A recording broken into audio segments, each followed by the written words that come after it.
friend. I need your help.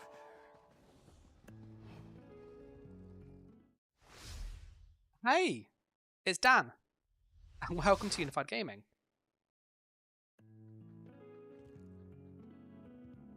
So tonight we are going to be jumping into Cyrodiil, ICBG, kind of a mix of battlegrounds and just PvP generally, and seeing what the classes are like in their kind of current form, because if you've kind of not seen it already, the new system coming in essentially 6 weeks, and on PTS this coming Monday, is subclassing, where we can mix and match skill lines and do all sorts of crazy stuff. So these kind of like pure nightblade, pure assault might not be a thing anymore. So we're going to enjoy it as much as we can whilst it's still here.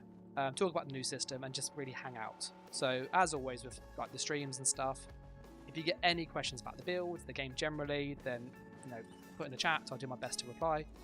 And likes and subs and stuff just really help. We are going to go in a small group today. So we've got a mate of mine, Streak. He plays on a Magsalk. He's very, very good. Nath is also going to join us when he's ready. So I'll check when he's ready. And we're going to go into Cyrodiil and kind of, yeah. There is a poll at the moment if you want to see a specific build. The Nightblade was the most popular, which is why I'm on this at the moment, but I will change in about 10-20 minutes. Grey Host does look pretty bad, so we'll try Black Reach and see if we can get in there instead.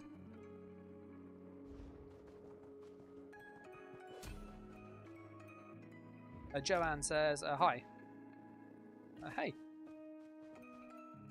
So we're jumping into Cyrodiil.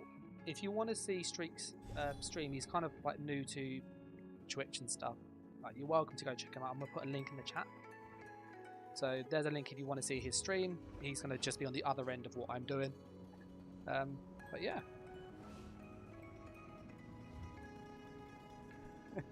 As I'm talking, you'll probably notice that I won't hear like Streak directly, just because of how it's set up. So like, I can hear him, but you won't be able to hear him unless you like jump into his stream. Okay.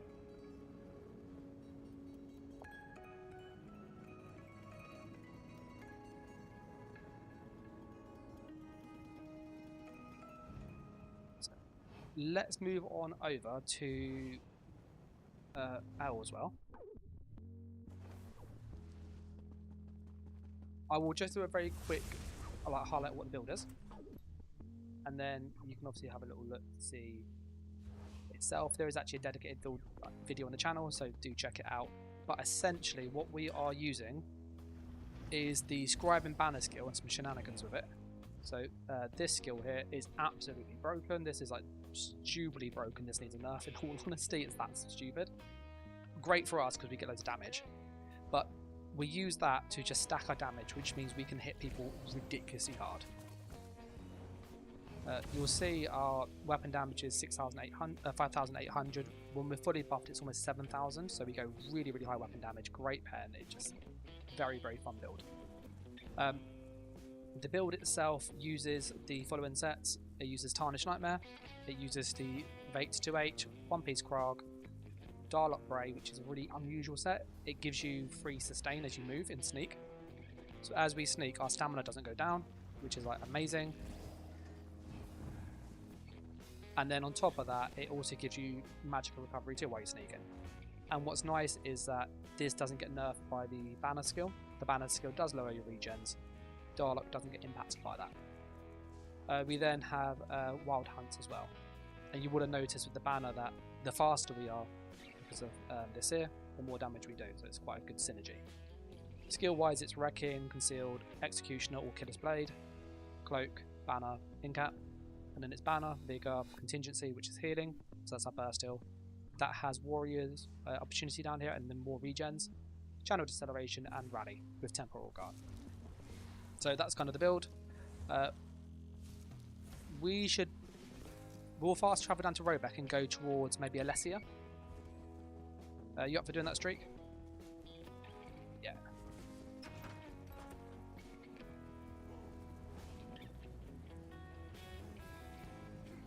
I'm just going to move down here, and then what I'm going to do is I'll do a quick rundown of what the subclassing system is in about 15-20 minutes. Just let people find the stream, because I know there are questions. I know people are a bit confused about class balance, about class identity in particular, and essentially will everybody be a nightblade with cloak and streak and like all those OP stuff. So we'll go through all of that in about 10 minutes. I'm just going to go down to the farm streak because it looks like it's under attack.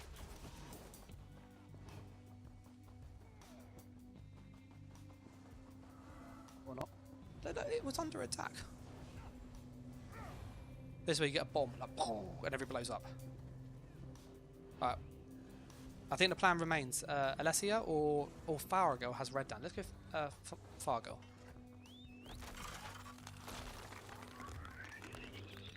So I know there's more. I've also got a quest there to do. So I need to do that quest.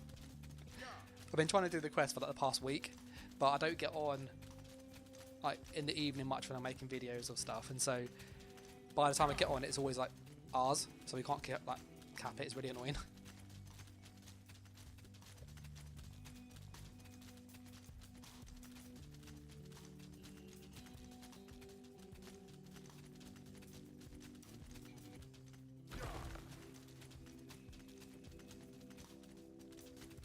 Yeah, so anybody who's just joined, we are on the shadow build. So this is the melee nightblade ganker. I will change build in about 15-20 minutes, so about half past. So if you have a preference, there is a poll up. Whatever's like the most popular, we'll change or keep it if it's this one still. But if you haven't seen the build video, this build's designed to move ridiculously fast, hit incredibly hard, and have just great sustain. It is a kind of in and out, pick targets, just eliminate them and then like reset. So a lot of fun. There is gameplay already on the channel and Battlegrounds, and here's some more Cyrodiil footage for people going, does it work or not? You can see yourself. And if you've missed the kind of sets and the skills, I did cover them briefly at the start of the stream, so you can check that out there.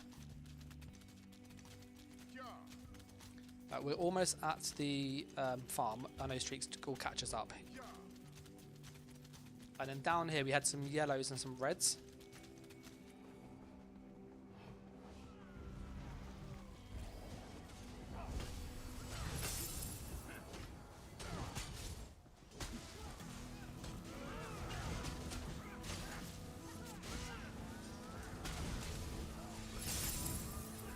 Look at those cards. These cards are like really tanky, aren't they? Cards are so tanky. So whilst we're waiting, I'm going to do a quick rundown of the new subclass system. There is a video on the channel which I will link in a moment, but if you haven't seen it, it is really, I think it's really, really exciting. Really, really exciting. I'd like to know if you think it's as cool as I do, or do you think maybe it's going to be a bit mad? But the general premise is that the way in which the system works is you can pick a skill line from another class and swap it for one of yours. So if you want to see a proper video, there's a breakdown here. Zero quickly asks, is this PCNA or PCEU?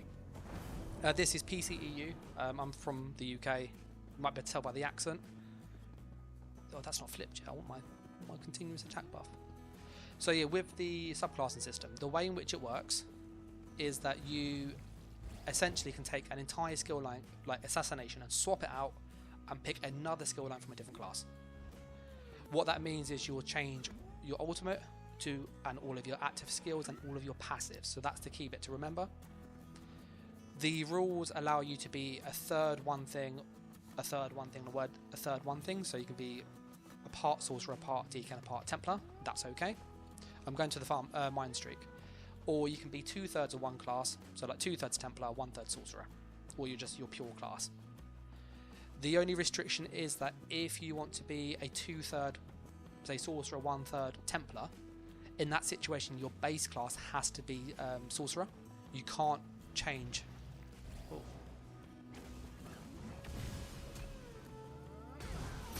Dead. Yeah, love the burst.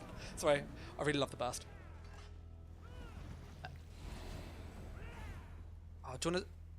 Let's go Greyos. There's more people there normally, isn't there? We're going to change to Greyos. I'm really sorry. Just quickly. That was a good burst though. That burst and that poor guy. literally, he had 25k health and a bit of a shield, and he just blew up. Me.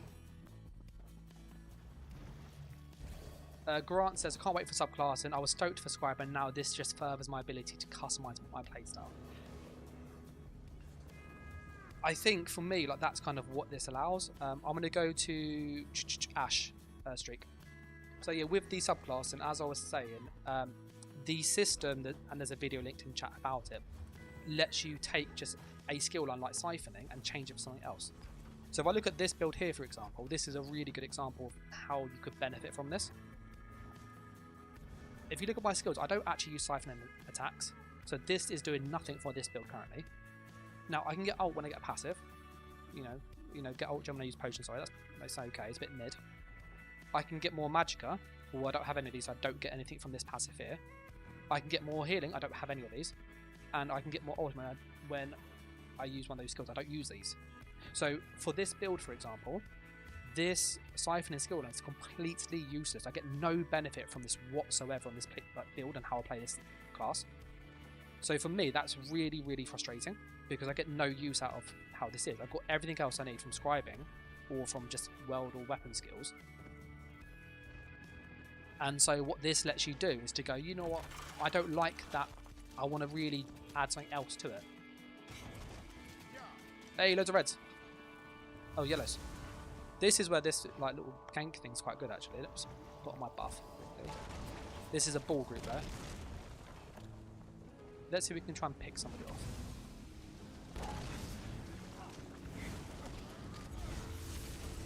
I went to go for the Rush of Agony. I hate Rush of Agony. I got so far. Rush of Agony pulled me. You'll see this here. It'll be on my, I'll pull back. I went to go for the kill and I went for the wrong person. I wasn't paying attention. Grant says, can't wait for subclassing, which I said. Zero is saying that he was in the same guild with me on NA with Grimm's Forge. Yeah, I like Grimm. He's pretty chill. And then Grant saying, it's curious to see the patch notes. I've heard some potential nerfs. Salt Shield won't heal anymore. Jesus Beam is getting a nerf too, apparently. I guess we'll see on Monday. HP said, is this build from gameplay? Yes. So we'll go over more fun. We'll go down to Nickel, because there's some fights down there. Oh, die streak. I've got the guy up there. Oh, we've got the nightblade coming out of stealth. I've rolled away. I got hit with 2 Winterborns and 2 Dawnbreakers and a beam. No, I didn't expect the nightblade to come out of stealth. I saw there was a guy ganking you from behind. And then I went to go and get that one and another one just appeared right in front of me. Sorry, I wasn't paying much attention, so let's do that again. Oh, you're being bait. I don't know what there's a lot of delay today, isn't there? That's a big...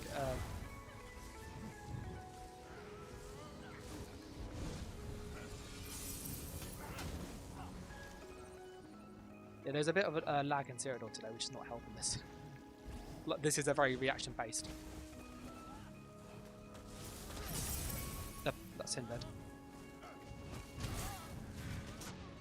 Oh, a spec bow. There was a spec bow. The Winterborn only hit 3k. I got rid of the other one. Yeah, so with the subclassing, as I was explaining, it lets you swap just one of these out.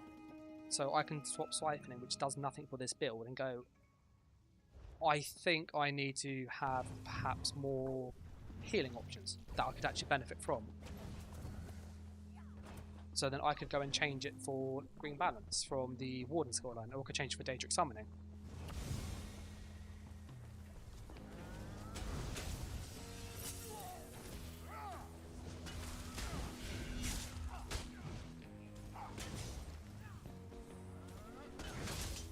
Thought shields are obscenely big, aren't they?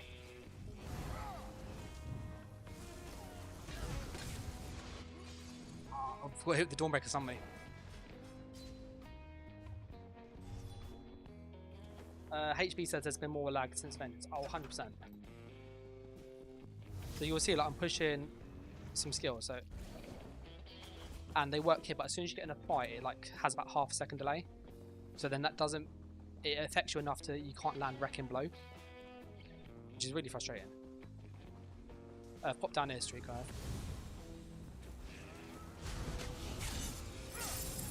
Dead. That was a good little combo between us. I think I took off all of his shield and half his health, and your curse just finished him. Let's go down to Nickel, and you can be bait.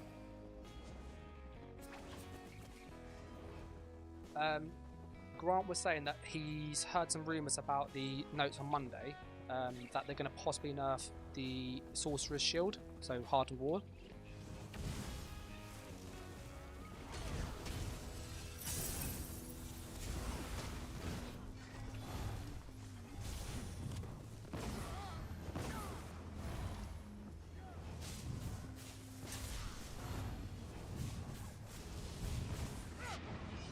They kept following me. We got the one. How many curses? There was 3 curses on there. Let's add Knave. There we go. We've added Knave.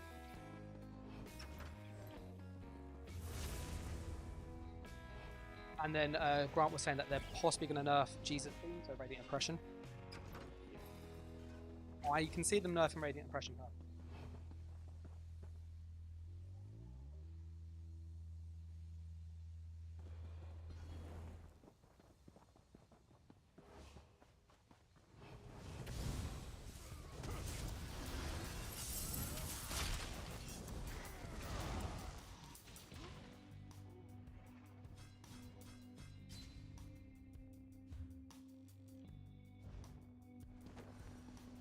There's 3 nightblades working together outside, so just be careful.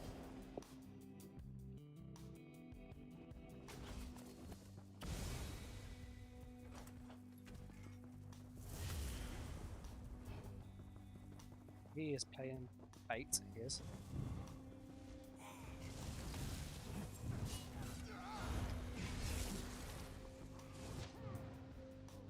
Yeah. So you got 3 of them using, 2 of them got Winterborn, and then there's a Sulk there who's streaking around. I've got enough burst to burst that Sulk. He's got 30k health, so I can probably burst him. It's the Nightblade.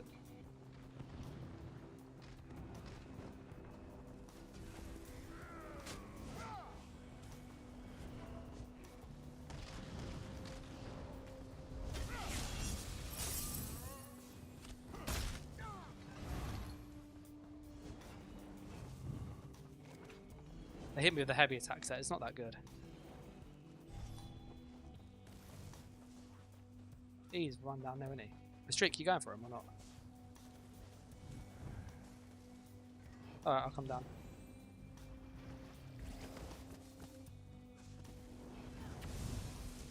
I don't think you're friends, mate.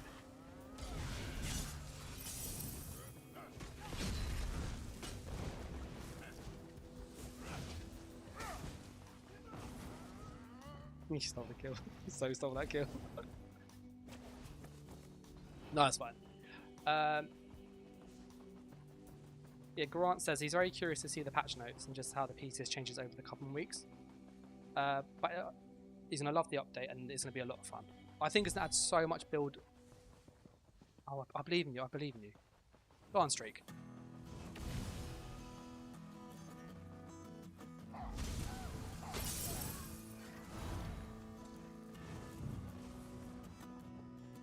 Big Zer coming.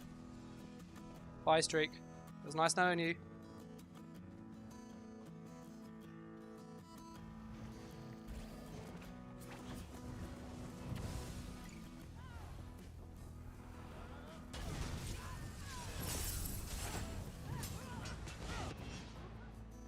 I got hit with Rush of Agony. There it was. I hate that set so much, that means enough. So annoying. The pool sets are just like so toxic to fight against.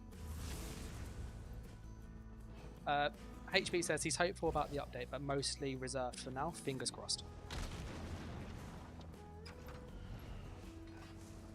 I was on the wrong bar, I went to push cloak. There you go. Yeah, if you look.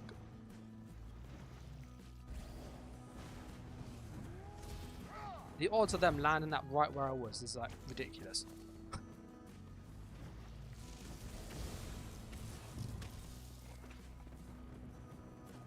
So some of these guys, I'm gonna go for this person here. You can see I'm pushing wreck and blow in range. It's not like sinking. I've had that so many times. It's really annoying.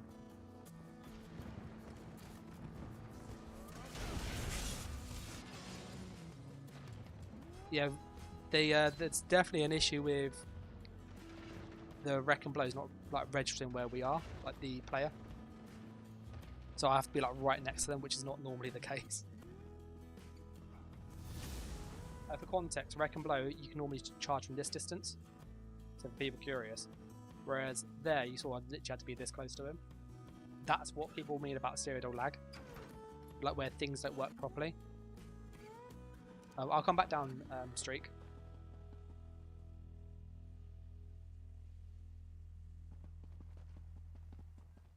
So we've got about 10 minutes before I. Oh, there's 5 there.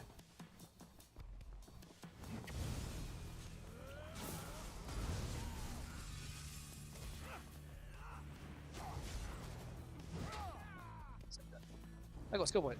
Take that. Yeah, so with the, I'm thinking like ahead to Monday. Monday is the PTS. So the PTS is the public test server, where it lets you see like the upcoming patch, the changes for good or for ill, and we can really like put it through its pace. It does have the subclassing system.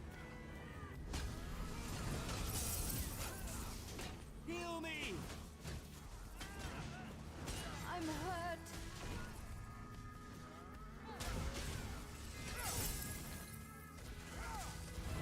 So what I will be doing on Monday is streaming quite a lot next week about the PTS, what we can expect from it, and then more importantly how we can make builds. I've been kind of thinking ahead of what I could do for certain classes. So this build in particular, that's streak. Realistically, we're probably going to be keeping the build as this is, but we will change siphoning for a different skill line.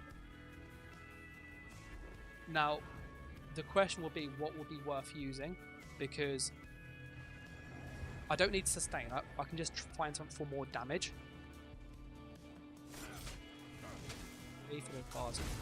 So that wreck and blow didn't fire then. That one did though. So I'm thinking we could, for example, drop siphoning strikes and use something like the templar skill.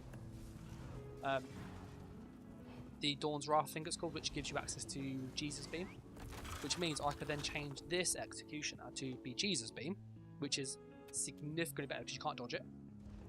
So what I can then do is we're going to go down to Glade Miss, if that's right. But what we could then do is when we do the combo, people normally roll away, and we have to wait for them to like get halfway through the roll before we do Executioner or Killer's Blade. By doing that one change, we can then just hit them with Beam, which will just kill them. So then it's going to be really hard to counter, and on top of that, Beam will give us minor sorcery because of the Templar passives, so we'd have even more damage. So we get 10% more spell damage, which will just like switch all of this to spell damage. We'll get access to the Beam, which is a really good skill. We'd also have access to Bubble, which the Templars Live in Dark's very strong. So again, we could like possibly drop maybe Vigor and run Live in Dark instead, because that's a better heal over time. It snares people, it's a good escape tool. So I think for like some classes it's going to make a real big difference. Zero says he has a Sulk, a Nightblade and a DK build in mind. Scribing to fill in the gaps. If it's half as good as I hope, it will be hilarious. And then Victor says, what's my thoughts on subclasses? So the subclasses, which I think the subclasses, I like the idea of it. I think the name's a bit unfortunate because it's not really subclasses. In my video, I've kind of put it as pick a mix. Victor says my volume's a bit low. I'll turn that up. Hopefully that's better.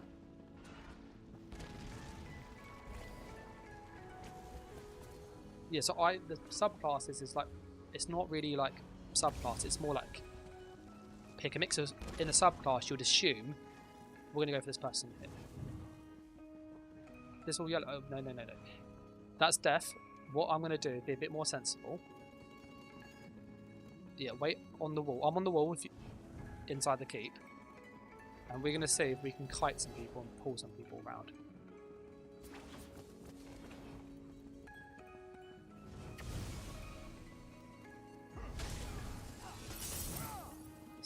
And get rid of these guys because they will pull me out of stealth.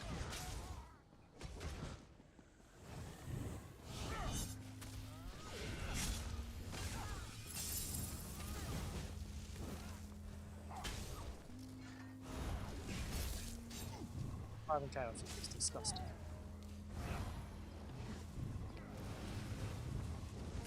I was trying. You can do this with Dial Up Raid. It's a proper cheeky set. Yep. Oh, a camp went. What camp was there? You need to try a invisible pet build. Oh, but you could do something like just sort of spitball and Daedric summoning. You need to have Shadow from the Nightblade or the cloak. So Daedric summoning, Shadow, and then the Warden for the bear, because that's probably the next best pet you'd get. Yeah, you're right now. All good. There's a little, there's a bit of lag in Cyrodiil. We're going to go over to Glade Mist again. So if you're on like a build that's sensitive to skill delay, have fun. It's not terrible. The issue that I have with it is when I'm using some of my skills, it's the distancing. So Wreck and Blow is very sensitive to the distance from the target, and it doesn't always track the distance right. So there's a few times where I should have been able to use Reckon and it like doesn't track properly. But look, the radius and Reckon is this big, and what you can normally do is use it and walk through people like this, still hit them. But in some of the PvP fights, see like that worked there, but then sometimes that hadn't worked, even though I did the same thing. So that's kind of what is happening with it, Nave. So it's not terrible. It's like if you're using a skill where you have to be next to them, then it's annoying. But if you're not, then you're okay. For people curious, I can speak to Streak and Nath in Discord, but they can't come through the audio from the stream. So if it is like me talking to somebody else, that is because I am. It's not me being weird.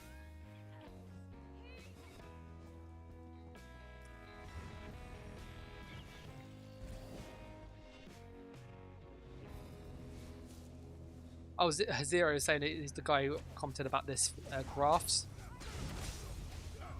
I used to like making those. They were pretty cool, but they're not going to work anymore. See if we can find a quick picture of them. Pretty easy to locate.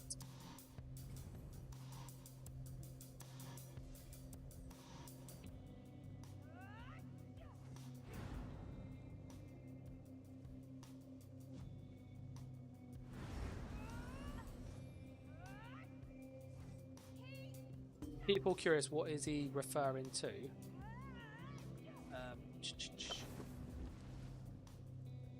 I used to make these. So I used to make those, and basically they gave you an idea of what the class was good or bad at, its strengths, weaknesses, and I'll do like an analysis video as well. I haven't updated in a while. This is like update 41, so it's a bit old, as you can probably tell. But with the new like changes, we won't be able to do that because nobody's gonna be like a sorcerer anymore. Like you're gonna have like a mix and match of skills.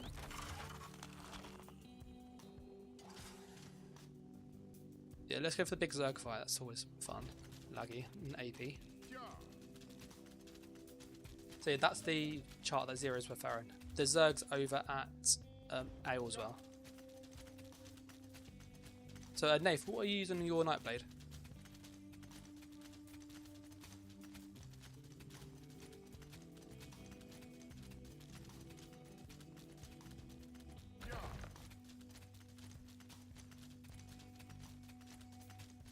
So Nath's using Oak Fathers on the front bar, Rectified Tires the back bar, and then Magma you said on the helmet, yeah? Is that a 2-piece monster set? So Magma Incarnate. Yeah. And then Mythic, like Marken.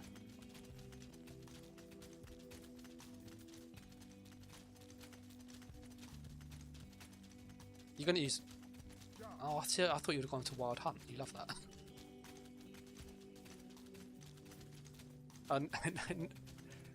I say yellow. I say Templar. Templars are annoying as hell too. Oh.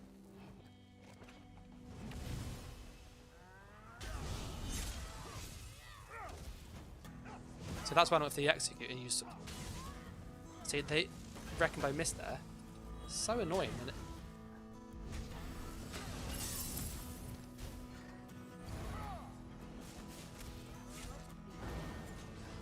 She's on for beam, she has. She's really tanky, she is, mate.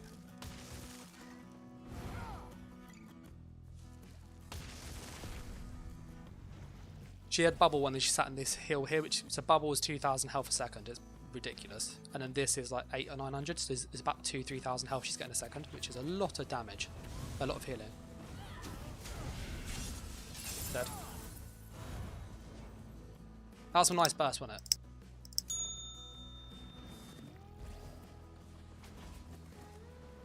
Zero said that's one of the favourite ESO PvP videos, along with some of Grimm's stuff. I like Grimm. Grimm did some cool stuff. So yeah, so Victor's thinking about subclassing and possibly using like Northern Storm on a DK. That sounds hilarious. Oh, Nate's like, I don't want to hear subclassing. It's banned. Oh my goodness, there's a hell of a lot of yellows out here. Yeah.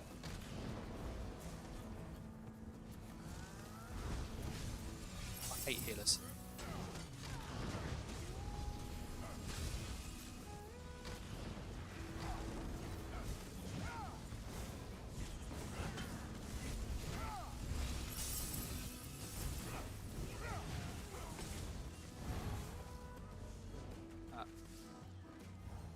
I'm gonna see if I can catch one at the back.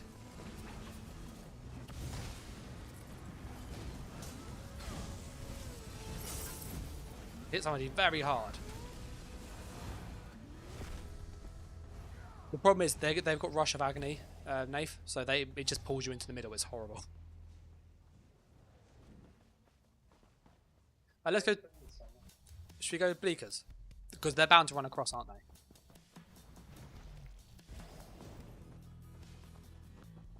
Oh yeah, I'll meet you at lumber.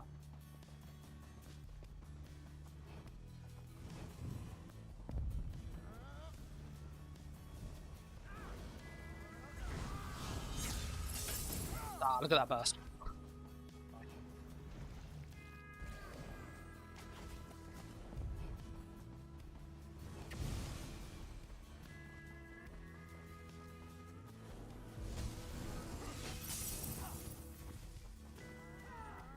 Wrecking Blow keeps missing. I don't know if you saw it again.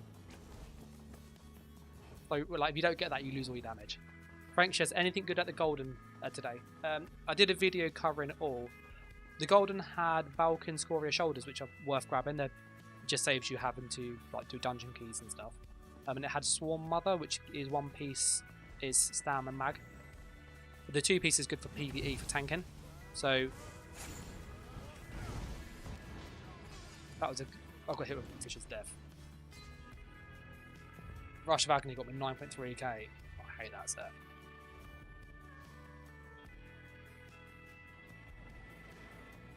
They went for a res of him. Don't die, Dave! Don't die! There's a build video for this on the channel, Victor. The one thing I would say, get him, Frank, is go into IC. You need 25,000 Telvar, which is a lot of Telvar, I do appreciate that. But they're selling the lead for the Gaze of Sithis helmet, and the lead they're selling is the one from the daily skill line. So in order to get Gaze of Sithis, you have to complete the Dark Brotherhood skill line.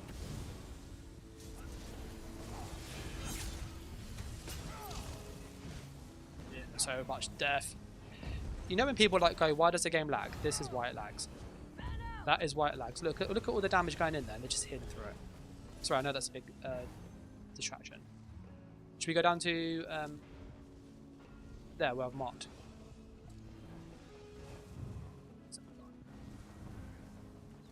There's still that kill. Some saw it actually. He's running.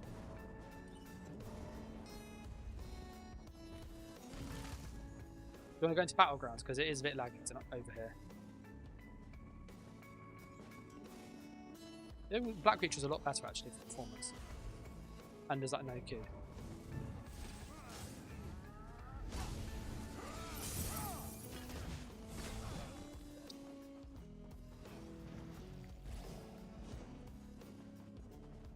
Let's queue then for Black Creature. Okay with that, guys? See if it's less laggy. Things aren't working in Cyrodiil as we would like. Yeah, so with the subclassing, I know Nath doesn't want to hear it. I'm sorry, Nath. Thinking about how you can use it. Like, one of the people in chat said using Northern Storm on a DK. Which I thought would be quite cool actually, because you've got all the dots, haven't you, from DK, like you got the engulfing flames or the breath one, the green one. I forgot his name now. It gives the breach. Do you know the name, Nath? The DK fire breath. You got engulfing flames. You got the green one, which is the poison. I can't remember its name.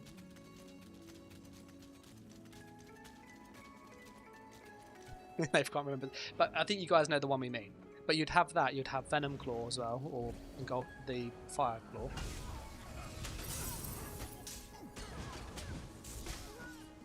Aid me.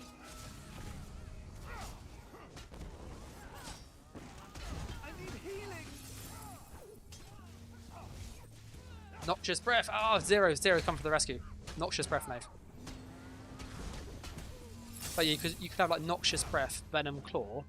So you'd have those, and they're both really nasty dots, as we know. Get Northern Storm and then hit them with Fossilize, so they're locked in place, and then they have to eat the because the dots that you have in DK snare them anyway, so they can't get out of it. There's a guy up here that I'm just gonna go kill.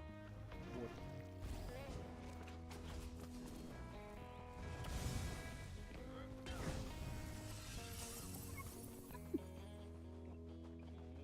Got no ranged attacks. Ranged attacks. So frustrating. Sorry, Nath. The one that got away. Oh. Let me come and help you. Oh, is it that group?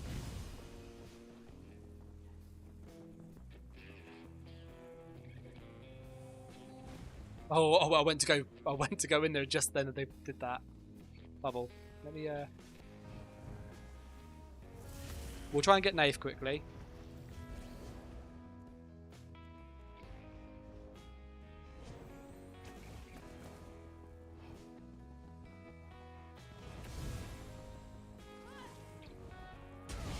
Is he the Yep?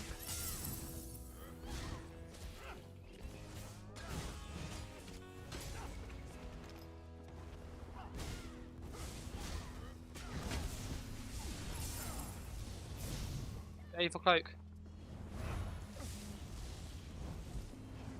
No, we're happy.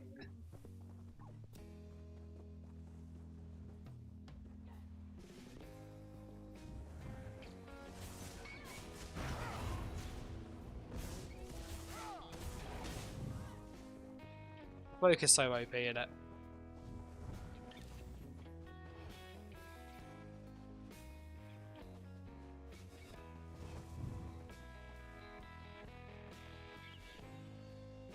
We'll reset and we'll go down there.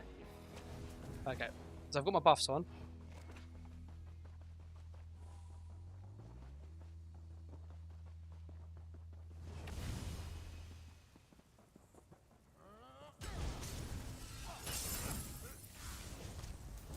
Oh, is he? Oh, but he's dead. He looked like he was alive on my screen.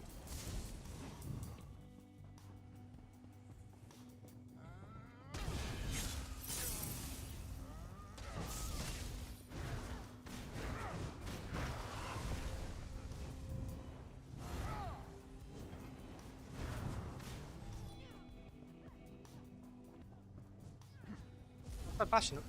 That's the lag. You saw it there. I bashed him, but it took ages to go. Victor says Templar's going invisible. That sounds pretty nuts. They're not playing Come in the Tower. It's a great game. Great game. Oh, sorry, mate.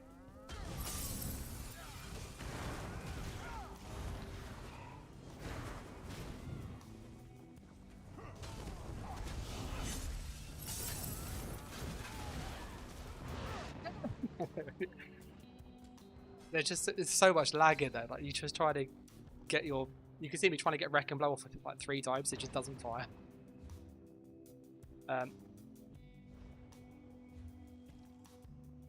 Nath, where are you, mate?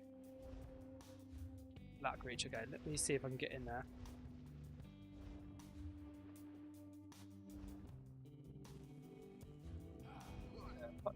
You jump in there quickly.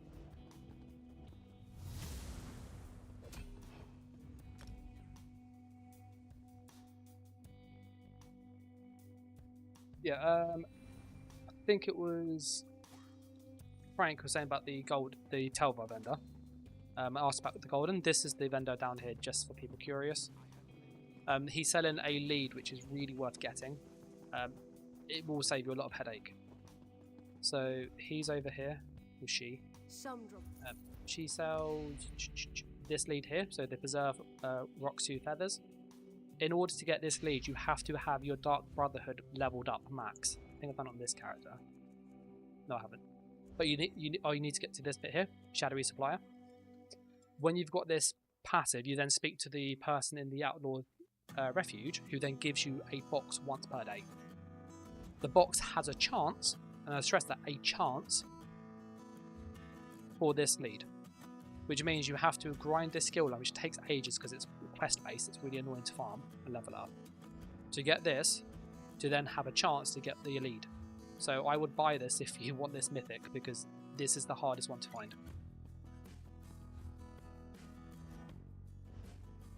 I'm jumping into Blackreach now, okay guys?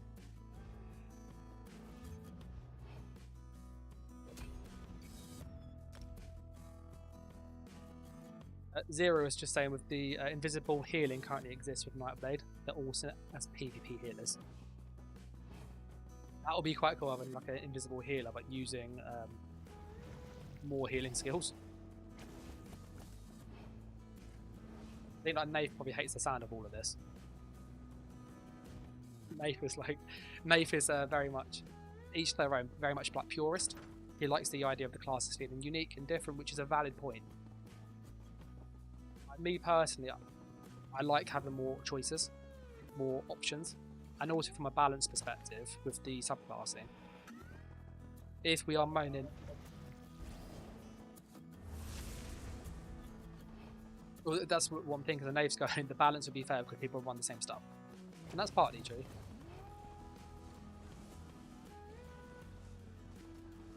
Where are you, Nave? I'm trying to regroup you guys. Oh. You're going lumber. But I think with the balance side, I know a lot of people in PvP are worried about the balance. My kind of rationale is that yes, you can get access to like new skills, yeah? That is clearly going to happen, that you wouldn't normally have access to on a class. The thing to be careful with though is that lots of the skills have passives that are tied to using those skills or like class stuff. So like the Nightblade has this hemorrhage passive where you have to have one of these skills slotted. This is always on. That's pretty pointless in PvP. That's, you know, need to have these skills again. So some of them are like really tied to using those skills, which means you could weaken your build quite a lot. If you are not careful, you could also drop access to a major buff that you might need. Look at Street gonna. Oh no, Nath. That's Nath 1vx in the guards. Go on, Nath.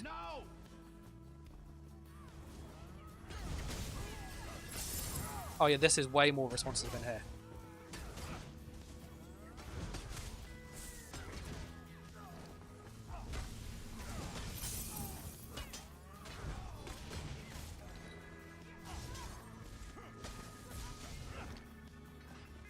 Yeah, this is responsive.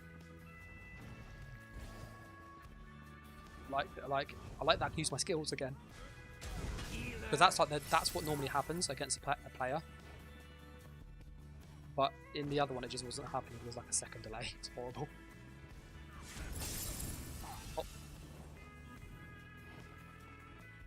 Zero Sum says, as a veteran player, any change is welcome. It has become a bit mundane if I'm being blunt. Oh, 100%. If you're playing the Elder Scrolls Online currently in PvP, this sounds harsh, but the sets you run are... There's like probably 10 sets that you'd use. In most builds, I have one of these 10 sets, if not all like 2 or 3 of them. It's normally Rallying Cry, Wretched Vitality, Balorg. They're like 3 staples in most builds. If you don't have one of those, you might go for something a bit more niche, and you might use something like Oak Fathers with a bit more damage.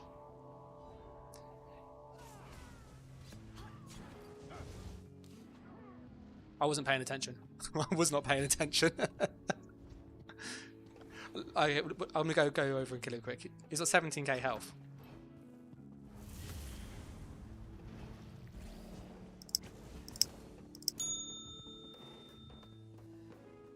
Yeah, Arterial Burst hits really hard if you go low health, which is what he's done.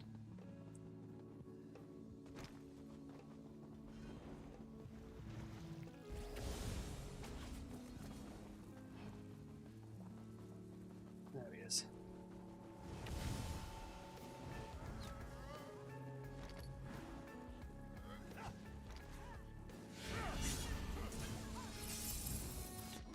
Oh, that hits really hard. That is a lot harder than I thought. Yeah. He's using high pen sets. So he's got back alley Gourmand, which is crit, and then he's got something like Shattered Fate. I don't have much armor on this build though, so just factor that in. But I didn't expect to get hit for 9k, so that really like it caught me by surprise, shall I say the least.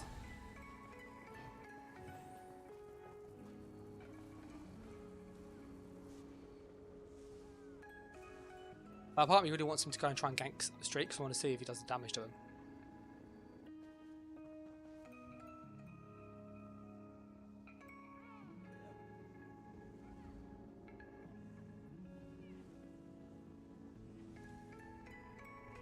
Yeah, if you notice, Nathan and I are both just letting Streak sacrifice himself for the cause.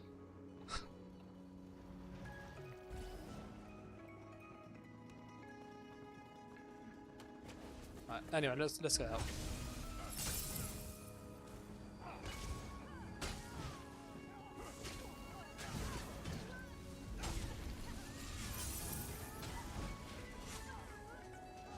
Well, that was a nice incap on her.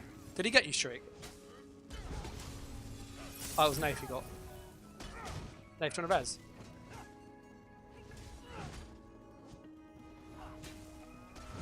Yeah, he got Streak. There's a lot of damage on that. The mine's under attack. You can cap that in the second one. Just block if you're here, Nath, because you're going to get ganked. Block reduces damage by 50%. HB says, I think the way in which I broke the video down explaining the changes, it probably won't be as broken as we fear. I really don't think it's going to be broken. If you look at Streaks, he's on a Sork build, Streak over here when he comes. He's using pretty much every single skill line on a sorcerer.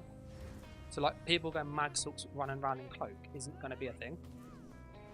Because in all honesty, as a sorcerer, you need access to Streak, because that's like a staple skill. It's mobility, it's a stun, it's really, really helpful. You need Daedric Summoning because you need a shield, you need a curse. Yeah, I thought I saw somebody then as well.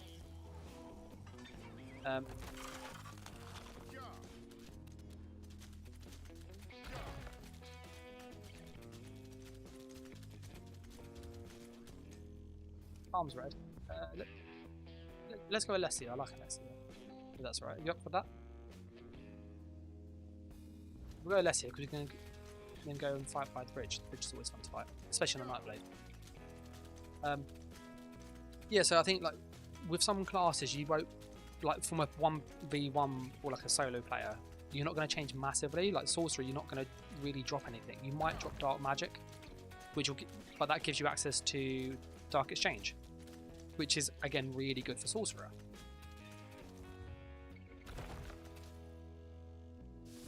Oh, Streak's all the way up in Arius. Is there many people up there? Streak.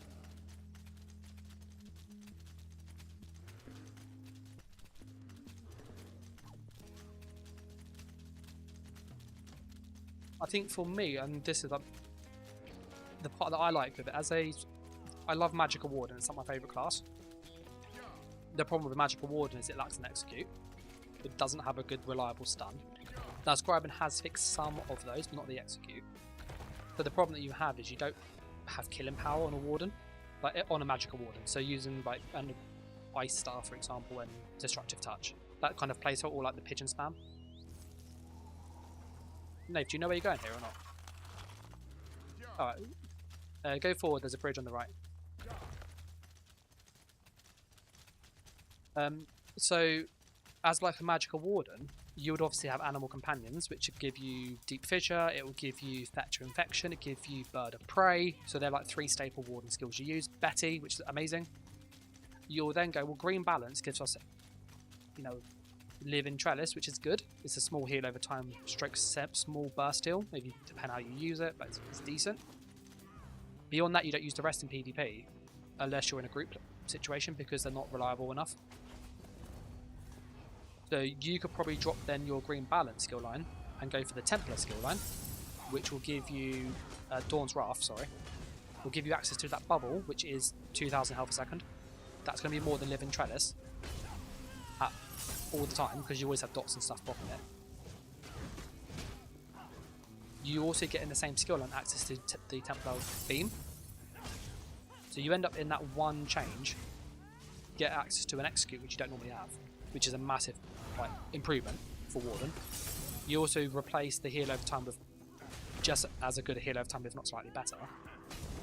And then the armor skill in the ice skill line, so I think it's Winter's Embrace, you could still use Northern Storm. You could still go and use Ice Fortress. You could still go and use Crystallized Slab, or Shimmering Shield. So you end up having a Warden that basically has the same kind of playstyle, but it now has an execute and a better heal over time. You can then put on Scriben and use the Willed Soul heal skill to make a burst heal. And then you've got access to everything you need. Got Nath being selfish and sit in and sneak. If I sit in there as well, we don't cap the flag. You're invisible.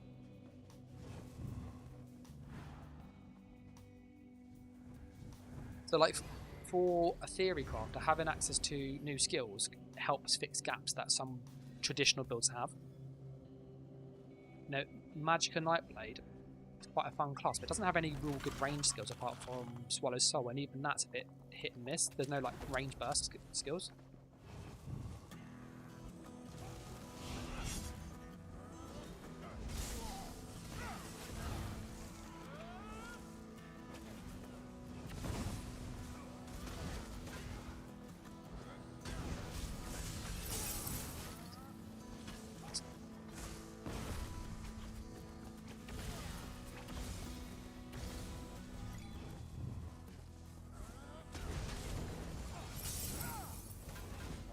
He managed to get away.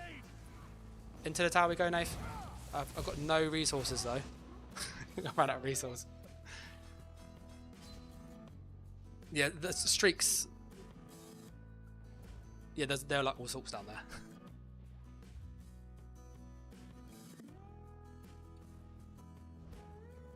Yeah, Nath has changed from Nightblade. What are you going to? Polar Wind? Or are you going to go to your DK?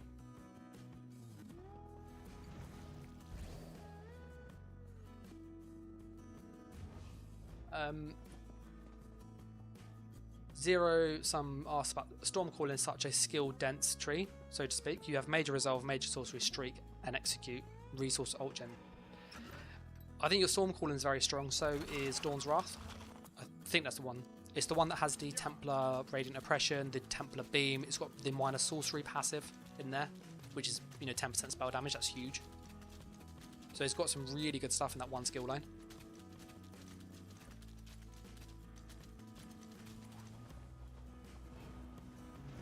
I'm going.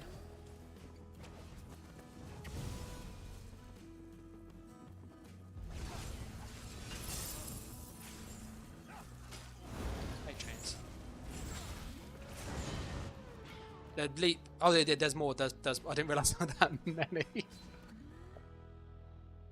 Oh, I saw with a small group, about 4 people. I was like, oh, that's not too bad. And then yeah, yeah. Revolt, sorry, asks, so do you have to have 2 skill lines from your original class? No.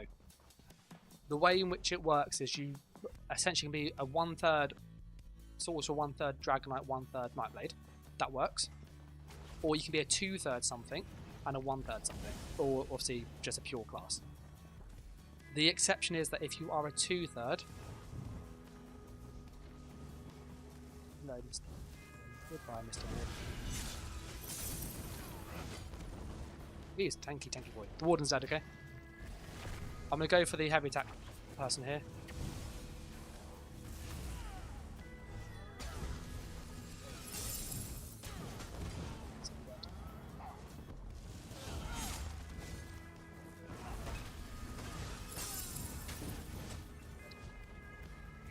Love it. I reckon we could defend this.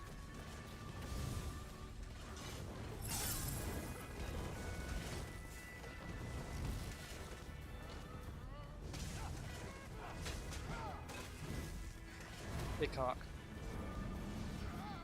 Not even dark convergence. I've just gone around the edge, okay? Oh, they're not. Is he going to come? He's thinking of coming. So I'm just focused on staying alive. It's quite...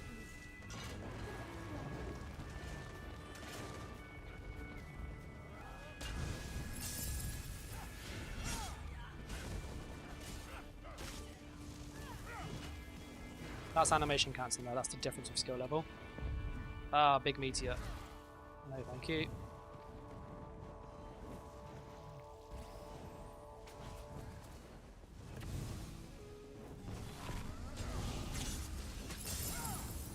Oh, I ran out of stam to get the execute. Got him so low as well.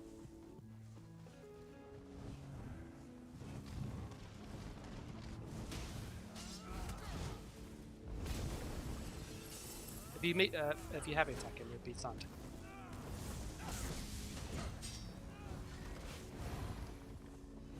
Yeah, it's getting some resources back. Yep, right, they're coming.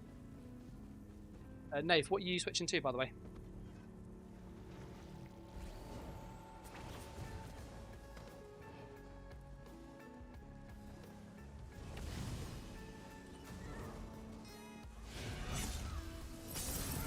That's a healer dead.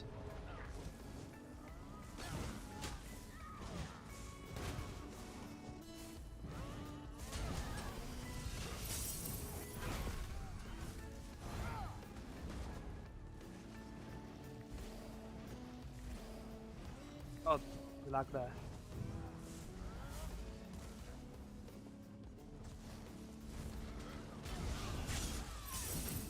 Sorcerer dead.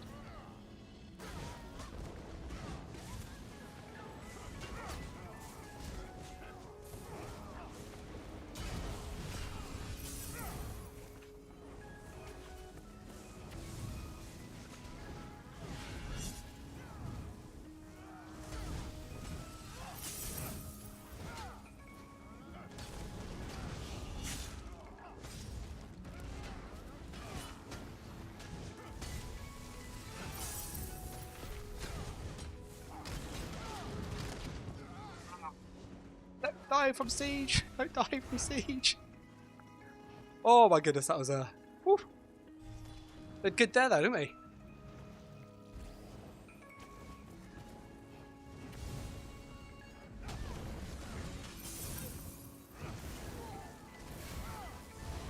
That fear was annoying.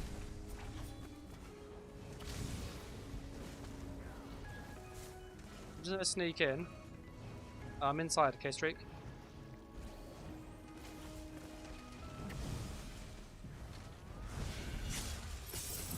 One dead. That was a lovely burst there, wasn't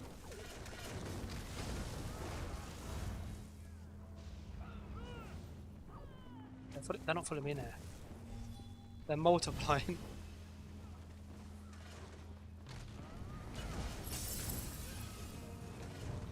He literally just got up as well, didn't he?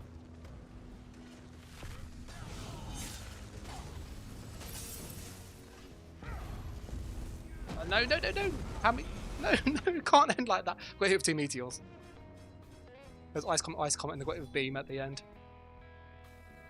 That guy though, he had like 33k health and we bursted him. It's mad on a like melee gank blade. So like 2 seconds, 33k health gone. Your Warden was pretty good last time, Nath.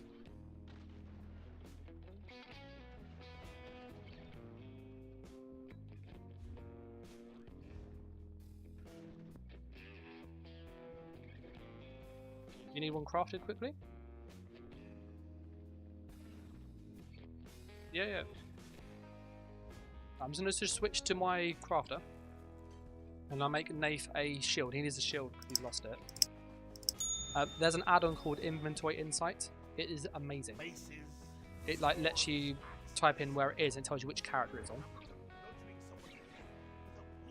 So looking at the chat, as I was kind of saying to Revolt about the way in which it works, if you subclass, you basically have a choice of 1 of 3. You can be a 3rd DK, 3rd Nightblade, 3rd Sorcerer, or you can be 2/3 Sorcerer, 1/3 Nightblade. If you're 2/3 Nightblade, 1/3 Sorcerer, for example, your base class has to be the Nightblade. So if you want 2 Nightblade skill lines and 1 Sorcerer, you can't do that as a Sorcerer and pick 2 Nightblade. You have to do it the other way around. So essentially, if you're wanting to use 2 of your skill lines, you have to be that class, and then you can add 1 extra to it, or you can have 2 extra, but they can be from different classes. I'm just switching now, Nave. Zero Sum says you need to look at the DK build with the Necro Rapid Rot passive. That could be fun. That sounds pretty cool, actually. What do you think of that, Nave? You've played DK a lot. As a dot build, having the Necro passive is 10% dot damage. You also get access to the Blast Bones, Magic One Sacrificial Bones, which is another 10% dot damage as well. Do you think that would push it enough or not over the edge, like do the damage? Yeah, Nave plays DK a lot and he's pretty good on DK. He doesn't feel doing the Rapid Rot Necro DK build isn't going to give enough dot damage just because the dots don't tick hard enough, if that makes sense. The DK dots are good, but yeah, and I kind of agree with him. I don't see it working massively myself. Do I have crafting skills on this one?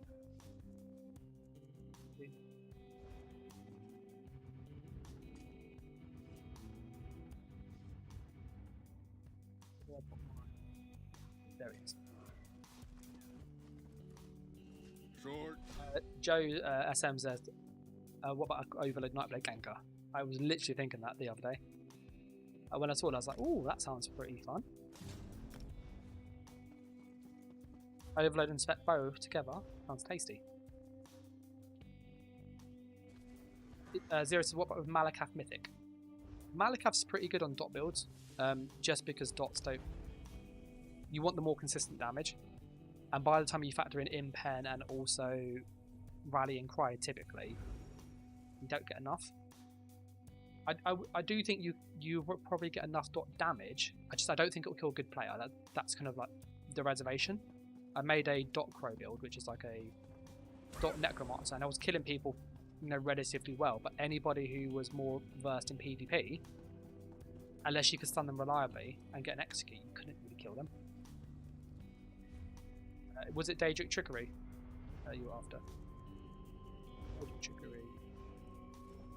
Shield. You wanted to, what was it? Level 4? Yeah?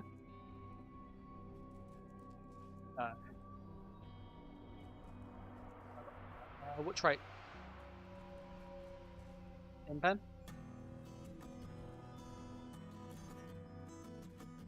Shield of Daedric Trickery. You're going to have to put a glyph on that. I'm not glyphing it.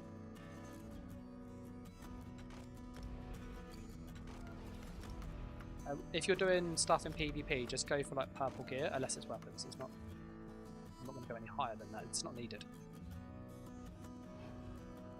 Hey, let's send Nath a gift. Patch items.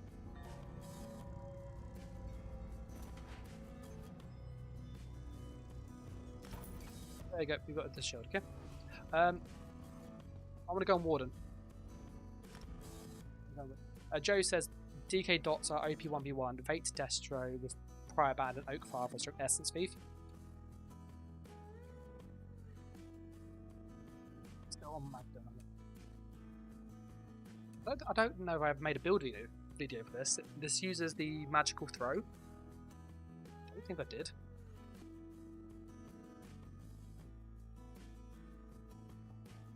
I think for the only problem with a dot build like that, Joe. So Joe says using the Vate Destro with a Prior Band, which is really good. Prior Band's great on DK. Is that anybody that has a cleanse, or they have just like a big burst to it, it's really hard to just do anything else to them. If that makes sense. And I think obviously with like DK, you rely on your ultimate to then help be the execute. So like that's where the kind of a dot DK works more than some of the other dot classes, because you've got that big burst ult. I don't think I made a video on this. You want that damage? We add a knife when he's ready. I'll add. Where is Matey Boy? Did you switch, that user?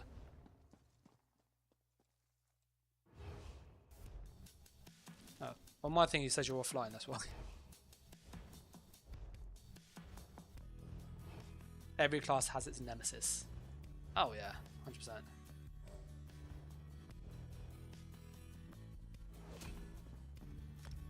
Yeah, so, for this build here, this is a Magicka Templar, Magicka Warden. You tell me I'm a bit tired. Magicka Warden. It's kind of tried to be more of your old school Warden. So we're using like ice skills, we're using beetles and bugs. So that's like our 3 damage skills here. We then have heals and we've got a stun here. So it's kind of trying to be that you can stack damage, hit hard, but still have good like self healing. Is the aim anyway.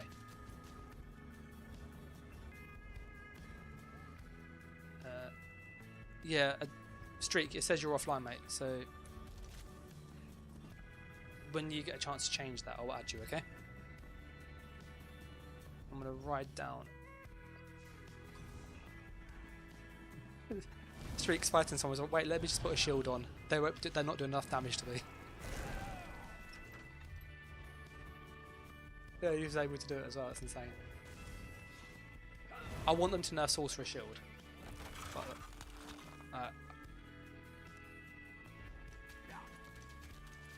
Streak, you're on a Sulk, mate. You got like 20k, 28k health and like a 15k shield. You basically have 40,000 health. You're like, oh no, everybody's a tank. And you've got effectively 40k HP.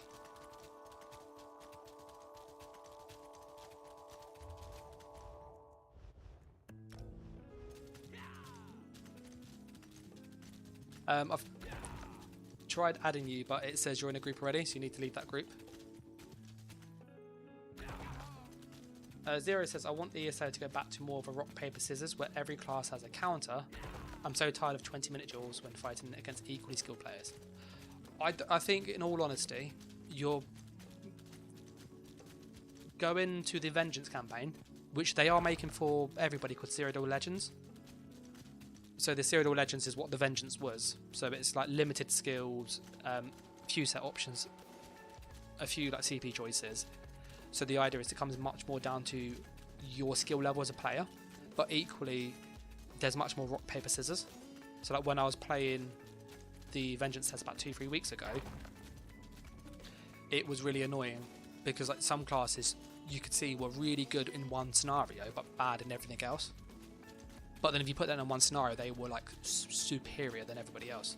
So that DK was really good for group and Zerg play because you could just chain people to you and people died quick. Nightblade was really good in 1v1s and ganking, and Sulk was just good for like solo. Warden was really good for AoE. So, and then when you came to like fighting people, you found that Sulk and Nightblade could counter like DKs and stuff pretty well. We're going to try and get in here, we are. Oh, the door's been repaired. No, I have no siege. I never carry siege.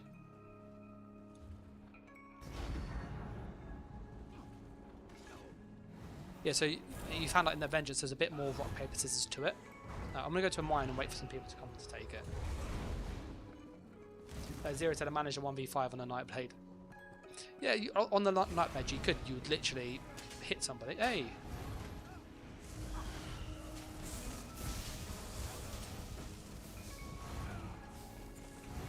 Yeah.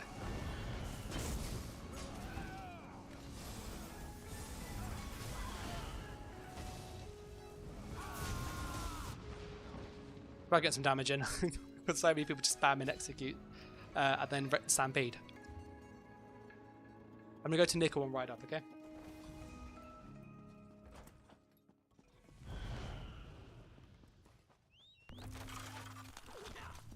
I think I needed, when I remember making this, but I think I needed to put some stam sustain on these.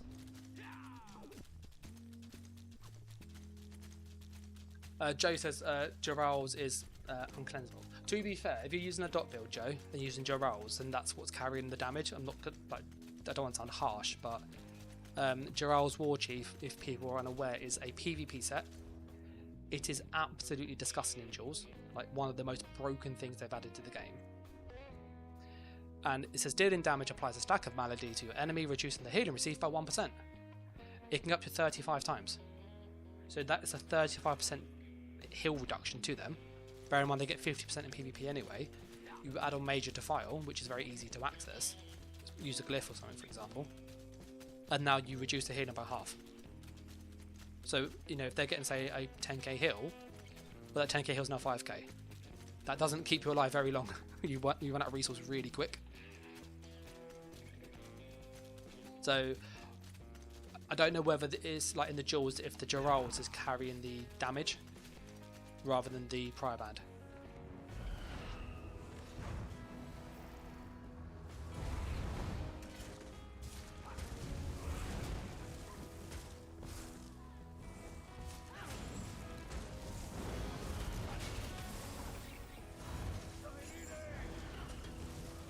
Oh, DK stun. I was pushing the hill, they held fire. Push the hill. I hate the beam. Beam's toast. So that's quite a lot for Hunter's Venom. Is it 7k? That's 3 ticks. That's not normally that high. That's very high, that was.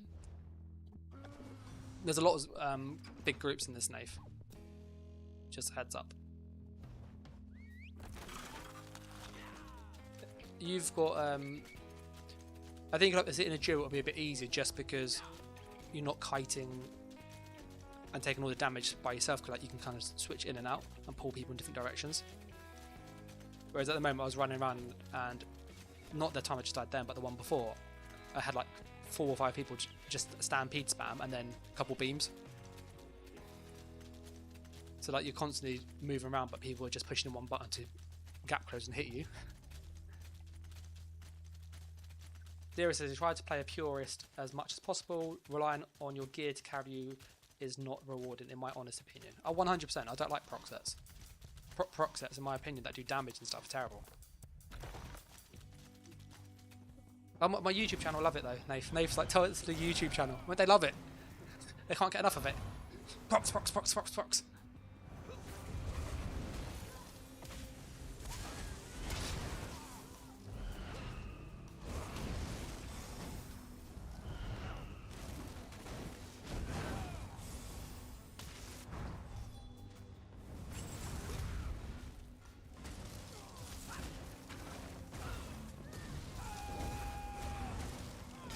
Oh, I got him so close.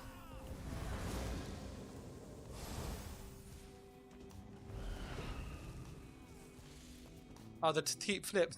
I was hoping I could use the door again. Did he come down and fight me? I almost busted at DK with a Dawnbreaker Shulk's combo. Are you near here? Oh yeah, Nath, you're going to have a whale of a time with the people around here, mate.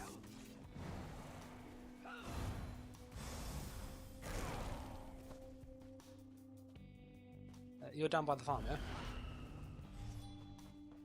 I've got Dawnbreaker. You got Leap ready, by chance? Yeah, Nave's on a DK, so we're going to wish him luck.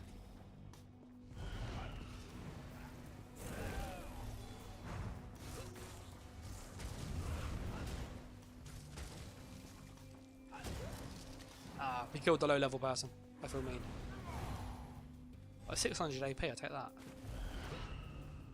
Right, Nave, if we go over to this side to the big building in the tree, just because when they see you, they will chase you.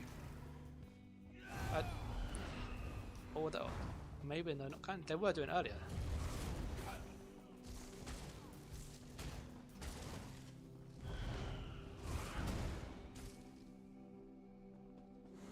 He just ran.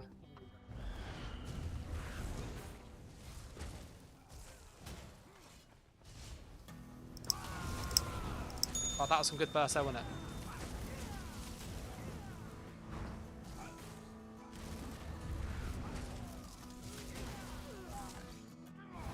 Getting kills on Magdan's really freaking hard, unless you're a vampire. Because you don't have a melee skill that like can hit hard.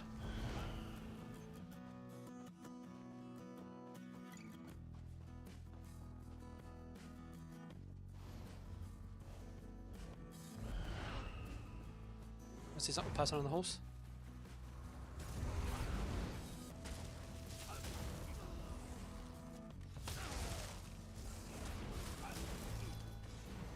Oh, I see a sulk.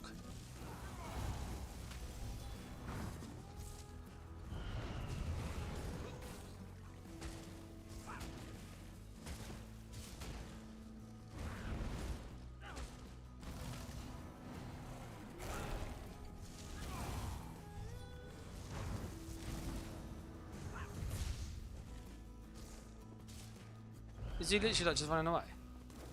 He's on a freaking sulk.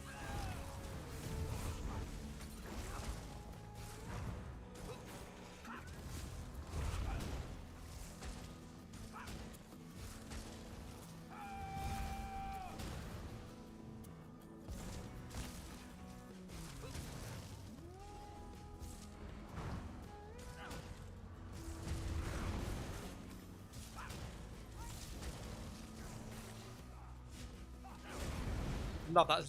Jeez, that range stun on him. He literally is just running off. It's so freaking annoying when people do that. Yeah, let's do that.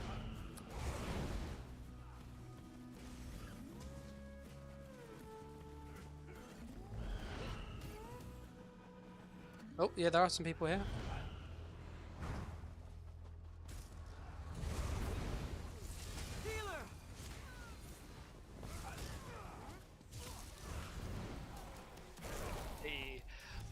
Zero said, I've seen some terrible assaults just chasing the meta class. Oh yeah, Sulk's meta by quite a margin, like quite a mile actually. It's really, really, it's just insane. It's huge shield, so if you mess up, you push your shield, you can't be executed because it's too big. If you get stunned, you just CC break and streak, and then they are stunned, so they can't kill you. Like there's so many like get out of jail buttons as a Sulk. Do you want to go to Nickel? No. Oh no, there's a Sulk coming. Oh.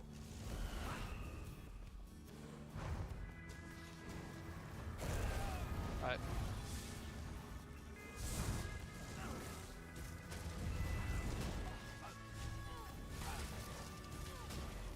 Dawnbreaker. Probably a bit of a waste of Dawnbreaker there, but never mind.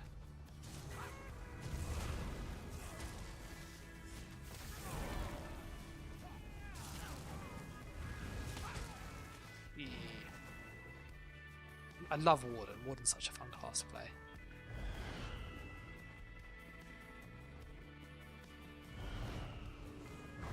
There's a red over by the furnace.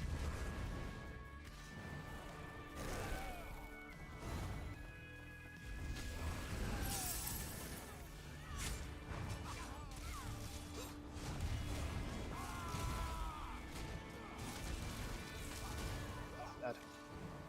He's burst, I'm not gonna lie. He's Camo Hunter. Camo Hunt. I know if it's like a... sorry, go on. Yeah, Nath slotted Camo Hunter, and he's just like, "That's the best thing I've slotted."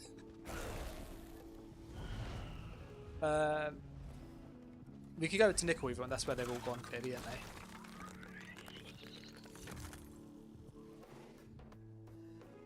Brindle? Brindle's not.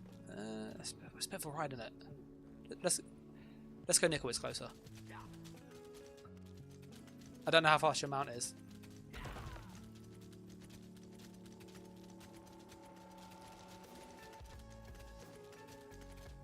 Oh, that's not too bad then. Yeah, I think with the subclassing, going back to that conversation we were having earlier, you should ride a bit faster enough to get there. Yeah, I think with the subclass, what you can end up doing is filling gaps. I don't think it's going to be as simple as everybody's going to be running around with like hardened ward, for example, and then streak, and then like cloak, because they're like good skills, but you wouldn't have like your damage buff, you wouldn't have your armor buff, you wouldn't have key things. And scribing can fix those, don't get me wrong, but you run into an issue where you have like bar space problems. Nath,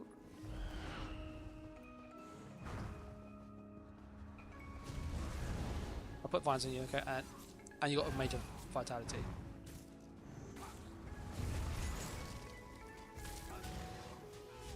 There, he's stunned.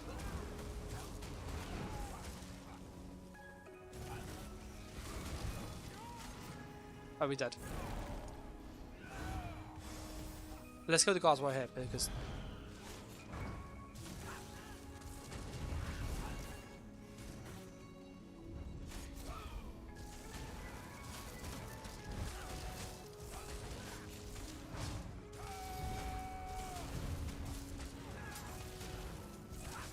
I've got a lot of dots on this build, by the way, as you can probably see on my you won't be able to see it now, but we've got ice dot, fetcher dot, double dot poisons, and then all the status effects.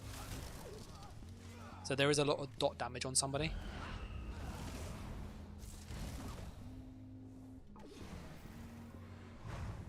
But Noxious Breath is pretty good.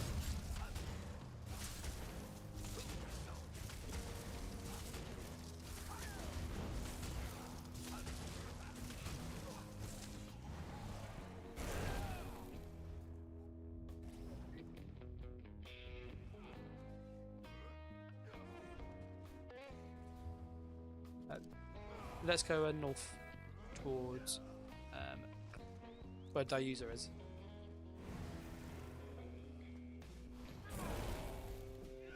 Zero, I think Nath would agree with this actually. Zero saying that, sorry if I sound like an elitist, but Zos has been catering to the casual PvP player long enough. Time to bring the challenge back. Oh, got Werewolf off me. Oh, goodbye, Mr. Werewolf. Have one of these. Did I get the stun on him? I did. There you go. No, he's dead.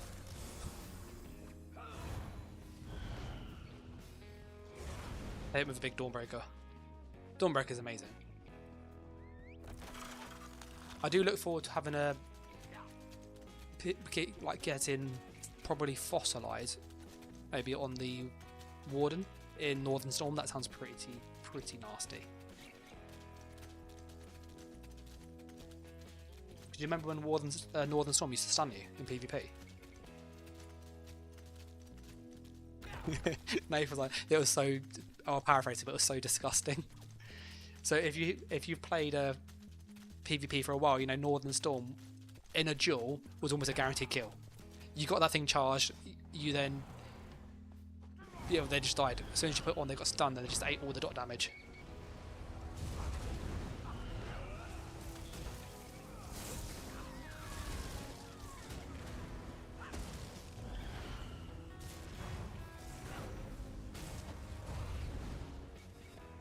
There's a nightblade over here. Where did he go? Yellow gank blade.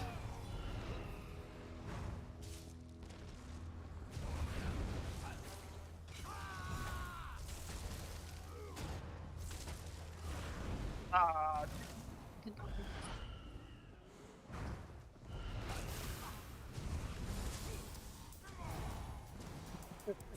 Like we've just defended a keep that's not ours.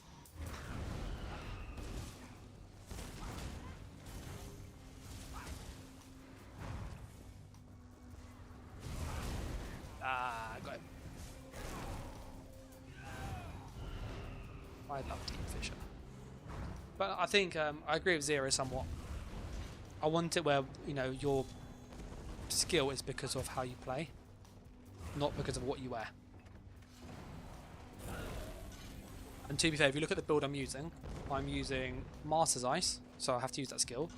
Wretched, which I have to turn on. Kalnars, because I need a stun, that's the only thing I can get that gives me a stun that's reliable. Trainee. And then Malekith's Band, which I probably would change this to like Death Dealers, but Death Dealers messes up the HP on the Warden. There's Reds behind us.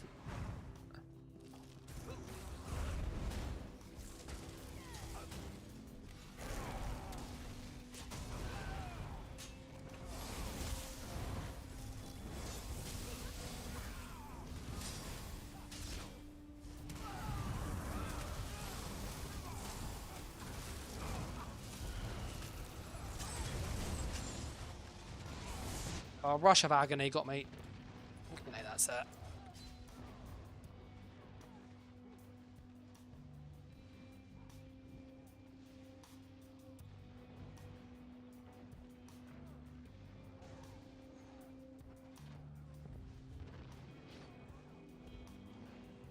This Rush is really annoying. One of the people did it. You know, you get the chain proc sound. It was either that or they used chains. But I literally got pulled into the group and yeah.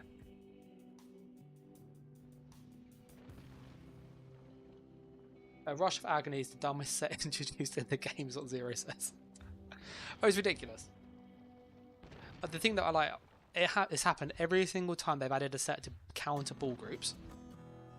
I've respawned, yeah, roll down. They've like ball groups use it. And he's right.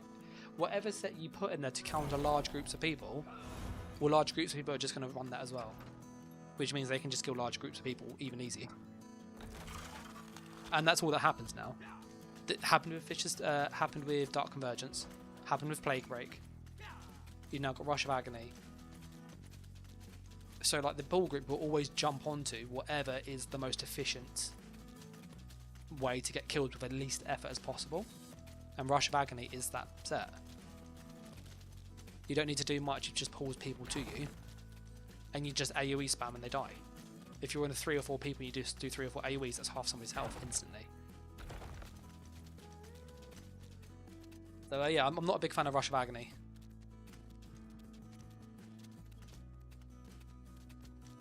Just curious for people in chat, if anybody is on PC and has access to the PTS on Monday, if you are interested in testing stuff, so like looking at classes and doing duels and stuff, then obviously drop me a message, because I want to try and get some people together to kind of like duel and just see what works, what's broken, if we can get enough people to battlegrounds to kind of actually try a more dynamic fight system rather than a duel, because a duel doesn't give you a true, this is how it will do in Cyrodiil, this is how it will do in battlegrounds, this is how it will do in an outnumbered fight. But you don't get any of that, because I think the like changes are so huge that it will be worth trying to test that. So I will put a post in the community, but if you are interested, there's a Discord below where you can obviously like jump in, ask, then I'll try and get a group together, as I said. Nath, where did you go, mate? You're down at Roebuck, aren't you? Zero said he'll try his latency to EU is about 280-ish. I find the PTS, in all honesty, isn't so bad, because it's bad for everybody. Like there won't be much discrepancy, and it will be like really going, what can we do that's broken? In my mind, for my sniper, for example, I know Crystal Weapon had a bug. I don't know they fixed. I don't think they fixed it. Where when you attacked from stealth with it, it counted as a melee skill, which probably means very little to most people. But what that means is that because it's a melee skill, melee skills can stun people. So because Crystal Weapon is technically a class as a melee skill, again it might have changed since then, you could have light attack and it would stun people at range, which basically gave you the old sniper back where you could stun people at range with a burst combo, which was so much easier to kill people. It was snipe, snipe and they're dead. There's very little counterplay back then when that was a thing. So it'll be looking at how we can kind of include, just pardon my language, but just dumb crap like that. To see like how broken will this be. Can we chuck in an overload? You can't use overload with crystal weapon, but you know, snipe and overload, how would that look from cloak? Because that sounds pretty nasty. Snipe overload into a beam, for example, could be a pretty nasty set of skills for a ganker. I don't know what you think, Nave, like how that sounds. Cloak, overload into beam. So use snipe, snipe, light attack with overload. And then the crystal weapon will stun them because of it being a melee skill, unless they fix that. And then what you'll then have is a high burst when that opened up, they're stunned, and then you can hit them with beam, which means they can't roll dodge the execute and it's at range. But that sounds to me pretty disgusting. Azero said, I remember when players were exploiting Mola Kina. Oh yeah, that was insane, you could just stack damage like a stupid amount on that. Always love it how we come here. It might be on the inside still. Did you go around the whole keep? The mine's blue, so then maybe went from the blue side. Do you want a queue for BGs? I'm just thinking a little quietish. I hear siege.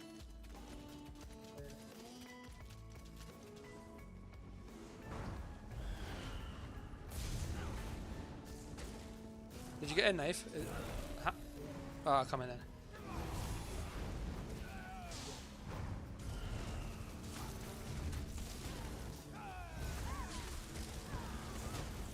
There's one dead.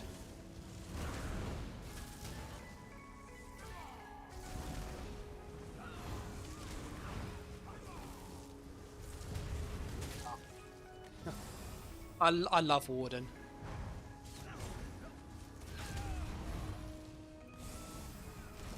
Yeah, I've got inside. Where are you, Nath? We've got to regroup. We'll go on the wall. Come across the walls. Okay, I can't go that wall. Go, Nath, I can see you. Drop down. I'm going to run across. We're going for it. I'm running. I'm running. There you go. There. Put some big heals on you, okay? Let's go up the top. Frickin' Dark Convergence. Yeah. I got a Northern Storm. You got a leap.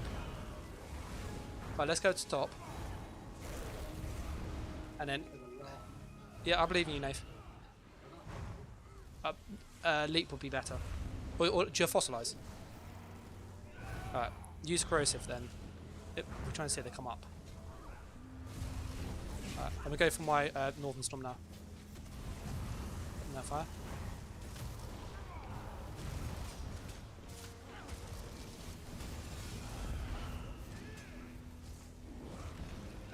That's one guy dead.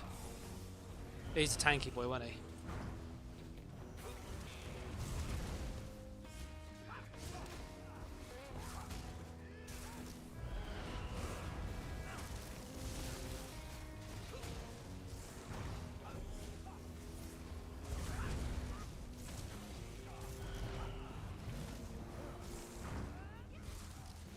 You're gonna keep running around, Nath. I've got a Dawnbreaker, if you want a Dawnbreaker, leave it. Alright, let's pop down then, okay?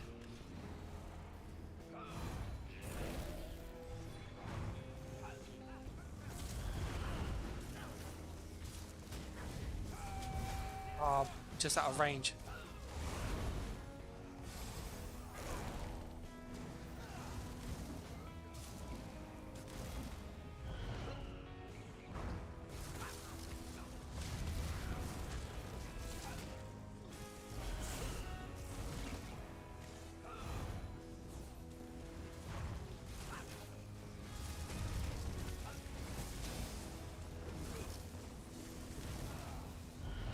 Yeah.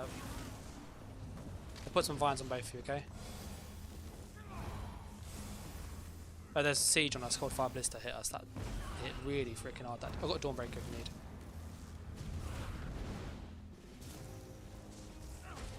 No, I want to kill this. Oh, we can do. I stole that kill. I stole that kill. I'll push up to the thing and regroup with you guys. I think the reds are going in that same tower.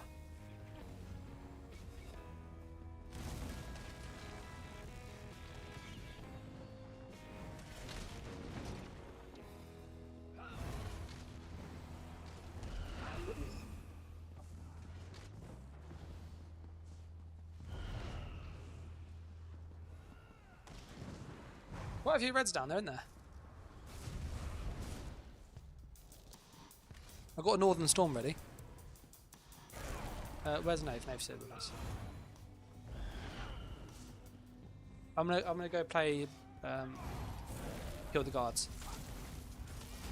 Only because they're gonna hit me with a negate and I won't be able to heal. We both know what's gonna happen.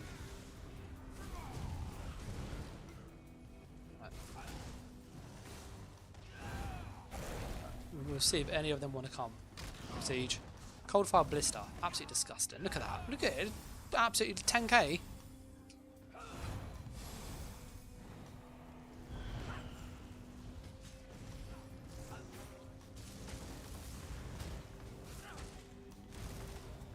Whereabouts are you? You down at the bottom, yeah?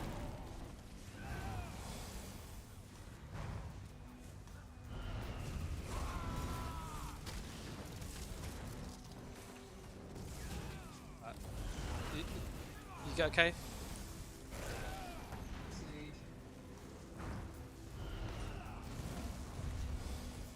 I'm healing, don't worry. Have you got a Fossilizer? Like, oh, this is like so annoying when I've got shield and I can't do anything to hurt him.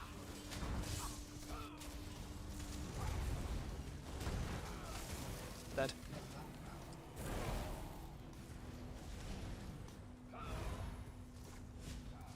There's a Necro up here.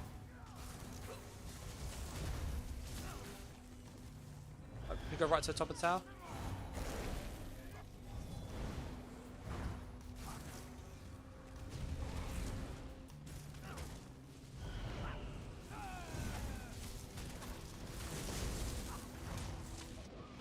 Tried rolling up. I got hit with a leap. When you get hit with a leap, you can't actually like run. It's really annoying.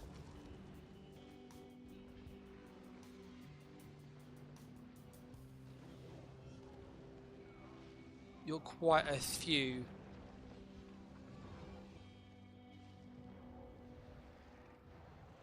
There is somebody watching the body. They've now left. Do we write down?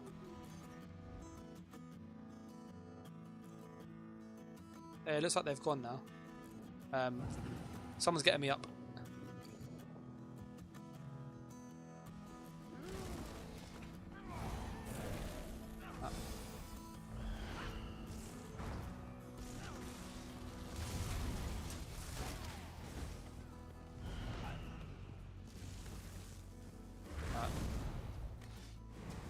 I literally used the shield throw and knocked somebody off the wall. They ran over to you.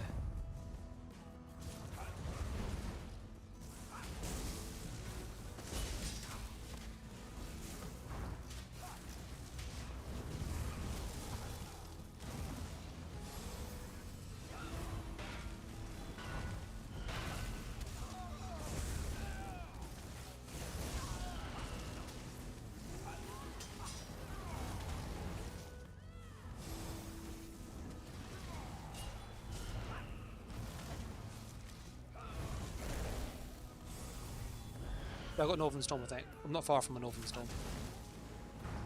Northern Storm? They got a healer with them though. Oh, their siege.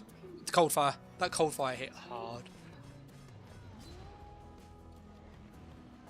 Cold fire, 8.5k. I just saw it coming in, I was like, yeah, that's going to get me.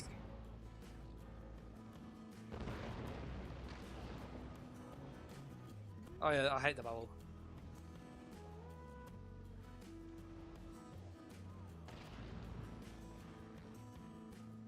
Templar bubble is so hard to fight against because it's so much healing and it also slows you down. Streak. Do you reckon you can get the cheeky res or not?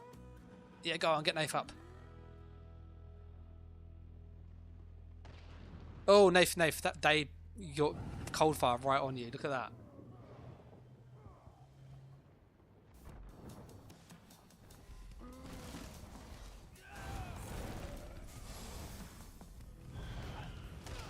To be fair, that's quite a good shot.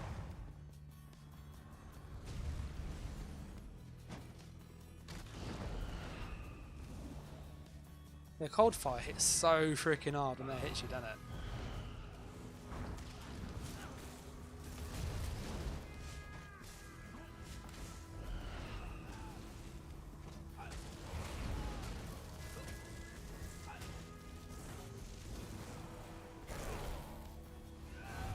They do have a healer with that ball group that was running around. Zero says, the way you play Nightblade kind of reminds me of Christopher back in the day. High risk, high reward. Yeah, that's how I like Nightblade. All or nothing, basically. I've pushed to the top because you've got siege coming in.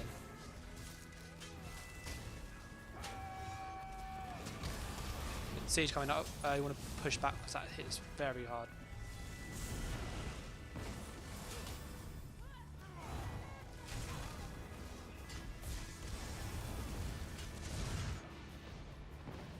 Got snared, couldn't move. You just look like immobilized.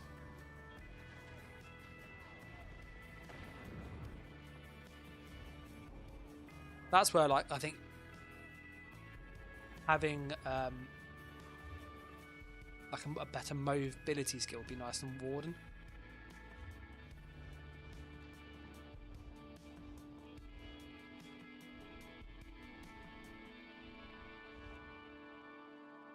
Yeah, 38,000 health with shields. Let's spawn at A as well. My vampire's gone off as well, that hasn't helped.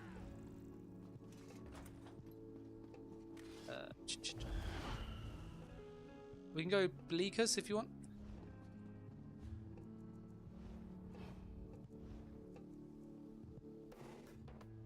I need to get my vampire stage. I need to find something to eat. Can we go Ash? I can try and eat one of the NPCs down there in the lumber. You got vampire food? Oh, can I grab some?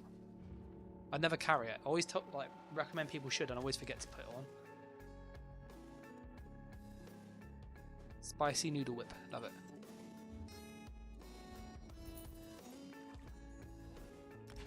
Messy.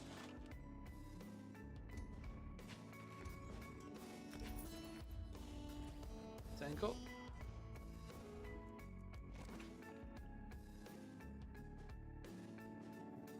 Use this one. And we'll go to these Jaws of Misrule.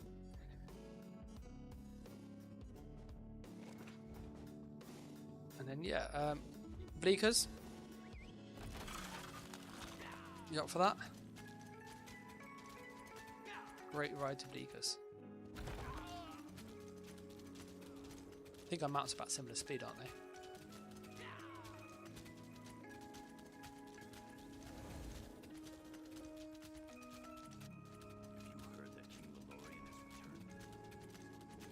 I think I'm probably going to stay on for about another 15 minutes on stream just because it's late. And I also want to do some recording. I might do a Battlegrounds in a moment. Before that, I like Battlegrounds. Have you done the new ones recently, Nath, or not?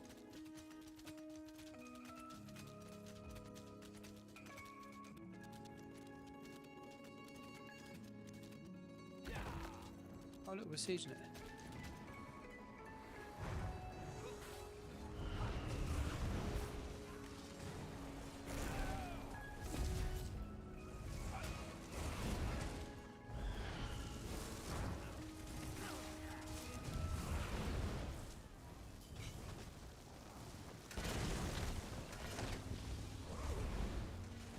We are sieging it. It's under attack now. So with oil. It's disgusting. I hate oil. That's why Vigor. 21k I take that. That's pretty good Vigor in it.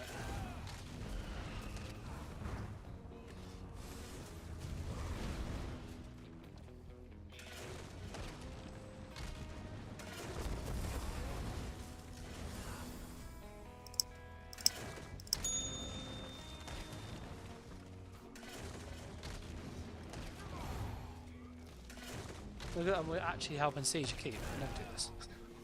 Ever. Oh no, my Siege is almost dead.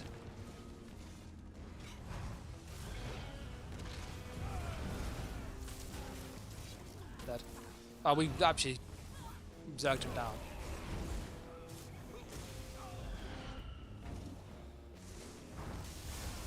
Gonna hit double overloads, man.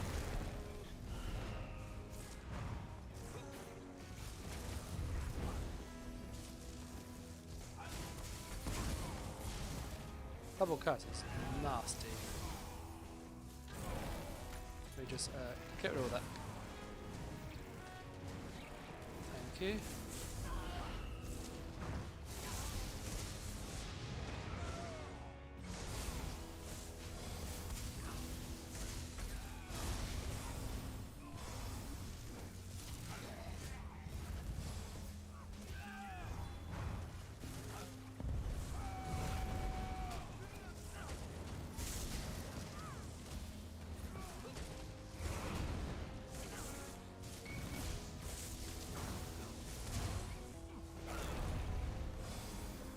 You know when they both like two swords literally try and like gank me almost, just for so much like sustained DPS.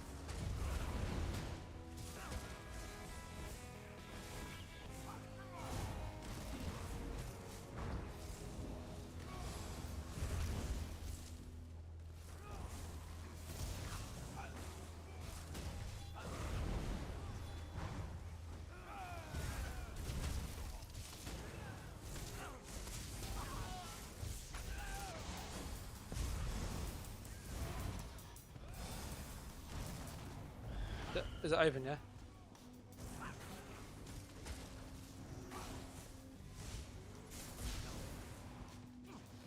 Right.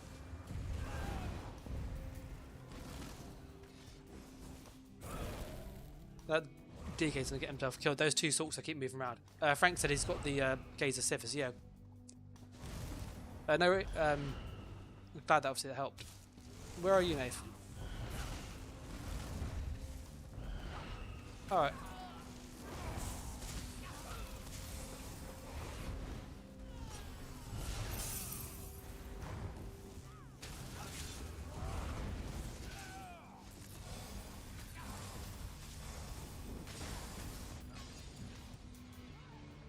Literally, it's just crystal frag, and just execute spam, trying to get you low.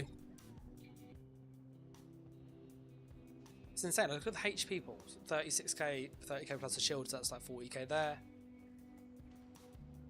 30k, 36k, 38k, 35k, 38k, 36k. Cluster said, I wish I could keep watching, but I have to do an extra 10. Sorry, I have an exam in 10 minutes. Oh, well, good luck in the exam, Cluster.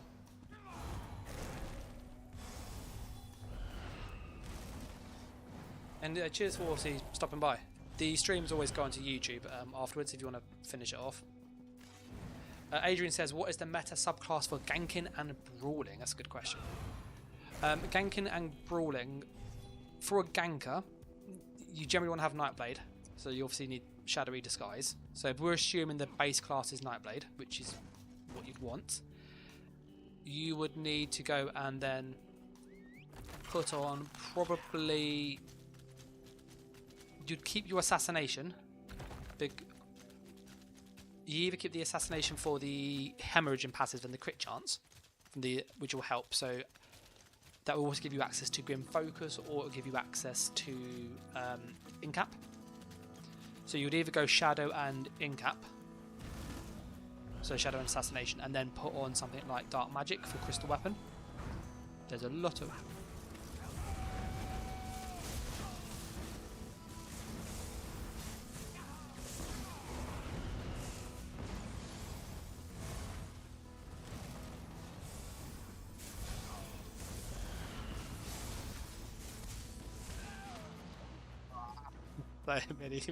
So many sulks, literally just sulk.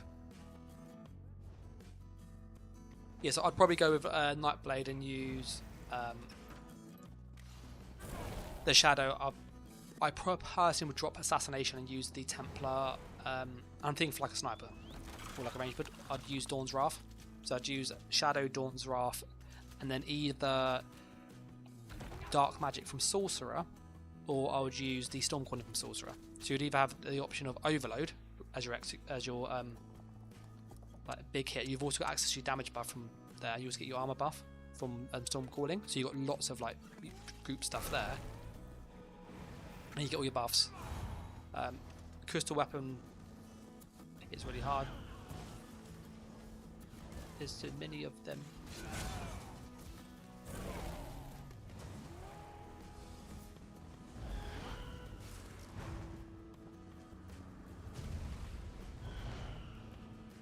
So that Sulk streaked off, yeah? And now they are running over here.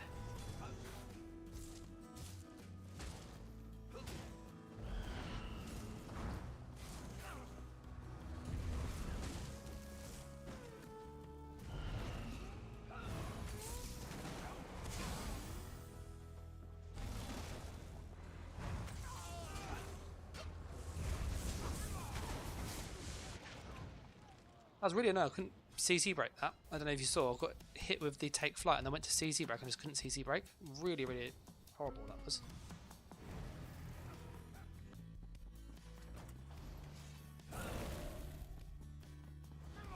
Quite a big red group coming over to the L as well.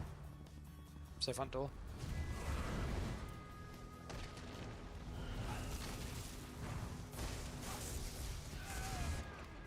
That was a big frag there.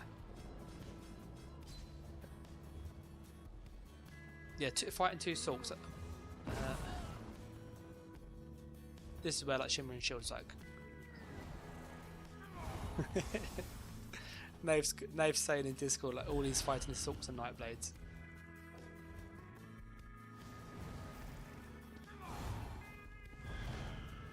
I think it's because Sulk's such a strong class at this moment in time. They struggle to execute against like roly-poly builds, in all honesty. I haven't played one. But they're very, very good.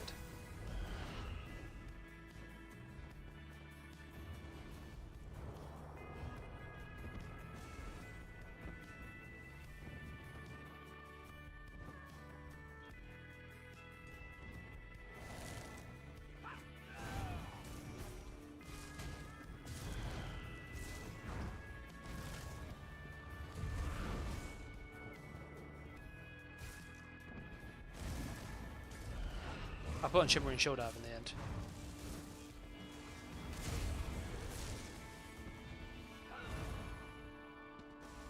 Shimmering Shield basically is just a hard counter to Sulk is.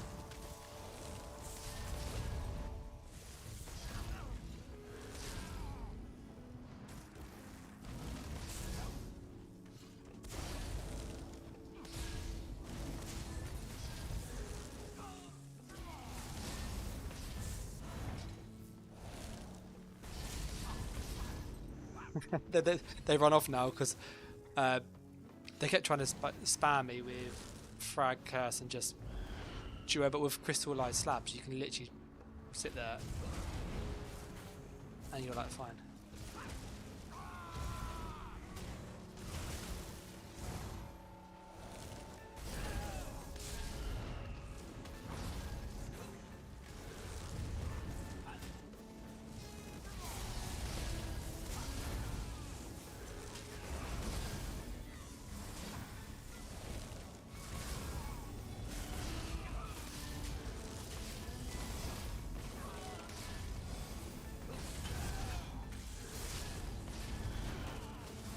I know, isn't it?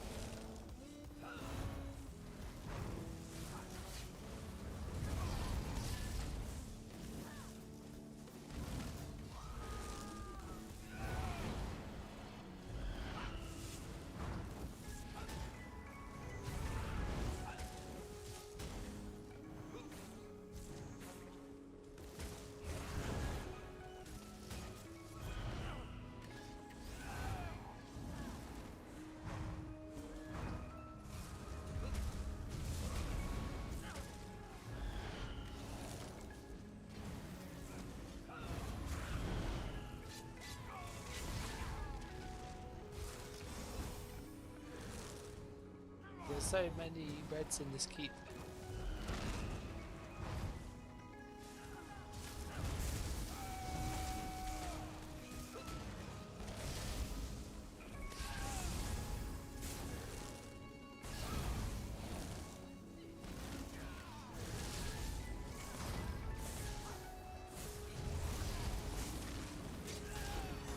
Oh, that negate was great.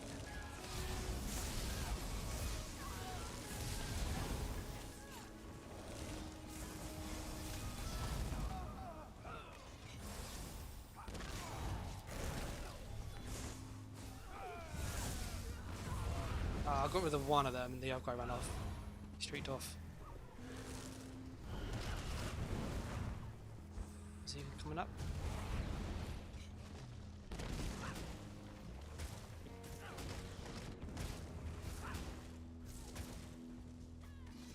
I hate them so much.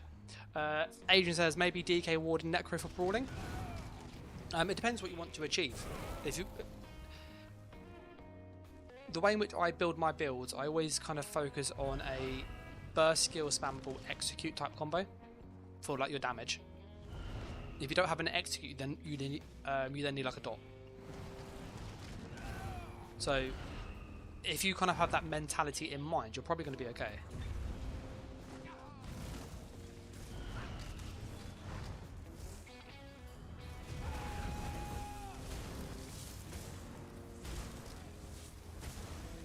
Good amount of burst there.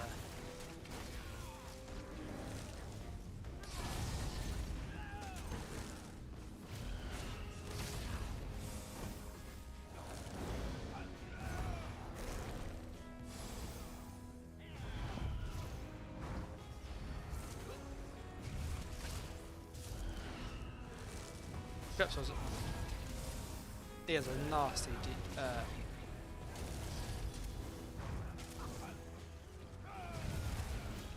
he's up for it. Siege.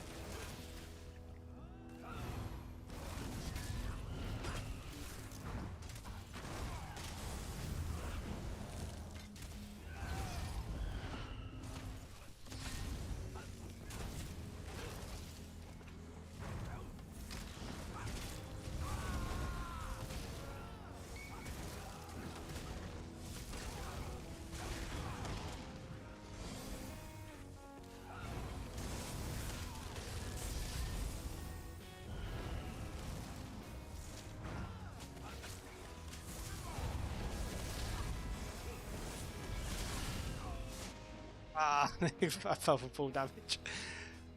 The Scavenger Maw got me in the end. Yeah, the Scavenger Maw is nasty in DK because he's using stuns to then force the stun with Fossilized, so it hit like 8k, which is, if you land that with something else, it's horrible. What I will do is I will jump into like PvE land, and then we'll talk probably for the next 10-15 minutes about like the new skill lines and kind of how you can mix and match them, so that's subclassing. So Streak, I'm going to jump off the Discord chat, okay? And then yeah, I'll. But yeah, no, it's been good. It was a good running with you when we was able to like get stuff together and stuff. But yeah, so I'll catch you in a bit, okay, Streak. So what I will do, this part of this stream for people curious is going to be more about how could we theory craft and make builds ready for next patch. So I'm going to load up the ESO build website. So it's ESO build editor. It's the USEP one.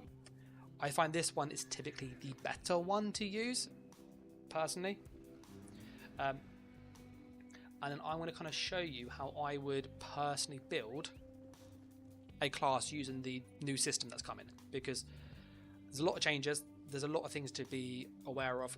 Obviously we can't put them all on how you'd like, but we'll make it work as best we can, okay? So let me just switch the window to that one. Bingo, perfect. Look at that. I'll turn my ESO off. So over here, this is the USP build website. Frank asked, do I play EU? Yes, I play PC EU. So the way in which you want to use this tool is that it gives you a way to essentially theory craft a build and see its stats once it's done. So if I load up some of mine, for example, like Frostbite, this was update 41, but it will give you essentially access to all of the sets, the skills, what your tooltips should look like roughly, and in my experience this is really accurate to what you'd get. So on this build here, for example, my vampire is 9.4k. It does more damage, I've got lower health, so this was really good. I also had Ice Furnace for just more sustained DPS, so really good. And I had the Ice Staff here. You can turn on sets or not.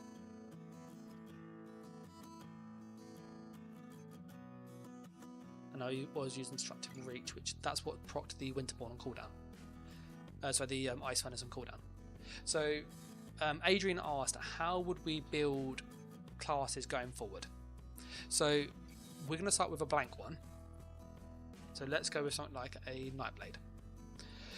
So when building a class or like a build in this new system, the way in which I would suggest thinking about it is first focus on getting core buffs in your build. So if I'm on a Nightblade, for example, one of the core buffs you need is access to a damage buff. So Major Brutality or Major Sorcery, and need access to your armor buff, Major Resolve. You'll notice with the Nightblade skills, there isn't anything really that gives you Major Resolve, the armor buff, by itself. The Shadow does give this to you. So when you use one of these skills, this is your armor buff. So essentially, I go Shadowy Disguise, this is armor. So I've got an armor buff in the build, so I could use this skill line, and there's my armor buff here. So that will solve this. I could go, actually, for my armor line, I really like the Warden armor lines. Ice Fortress, so this is really good because it's auto minor protection. I also like the passives. So the chilled status, the frozen armor, the reduced snares, that's really helpful in PvP. The piercing cold for more damage if I use ice. So this could be quite a good one because this armor line now auto can give me some damage. And I can then utilize this to go on my weapons. This could be a sword, so let's just go any 2H. So don't worry about the sets for this moment in time, but I could then put on a Frost Glyph. Because this is frost damage, this will then proc this passive down here. So when I'm thinking about building characters going forward, I'm going to be thinking about making sure I can maximise the return I get on the buff access initially. Armor buff, I also get some bonus damage, really, really helpful. I also get some snare reduction. I also get some more resistance on this bar, so that's helpful. And I can also increase the chill and makes it do a little bit more damage. That's also quite helpful. So basically this just gives me more DPS, as well as my defense buff. I then consider, well, I want to have access to a damage buff. Now the damage buff I could get from using a 2H and using Rally. So then that will mean my other two skill lines, so I've got this ice skill line, could be other things for the moment. I've got my damage buff, I've got my armor buff. So I could also go, actually I could go to the guild skill line and I could use structured entropy and have more damage, which is quite nice. But I don't have the burst heal that Rally would give me, so Rally would give me a burst heal. So this could kind of do two jobs here. So as I'm doing this, I'm really thinking about the passives, what gives me the best bang for my buck with the base buff I want. So a good example would be that if I go, I don't want to use Rally because it's a bit awkward to use. I want more on a damage buff that's more consistent. Sorcerer in Stormcalling has a really good one, Crit Surge. So Crit Surge will give me my damage buff. For this example, what I'm going to do is put down like a blue skill. So if we imagine this is the Ice Fortress from the Warden, so we'd have the Ice skill and then the Sorcerer skill, so that's two skill lines already picked now. I will then consider, with this damage buff, that what are the pros for using this skill line for my damage buff? Well, I can get access to my armor buff here. So I could actually turn off the Ice one, I don't need the Warden one, and use Boundless Storm. That could work. What passives do I get? I get more recovery, nice. I get more shock and physical damage, nice. I get more damage if they have high health, so that's nice. And I get more damage. So actually, this could be my defense skill line. So what you'll find is that a lot of people will be thinking of builds in this way if you're trying to min-max and get the most bang for your buck.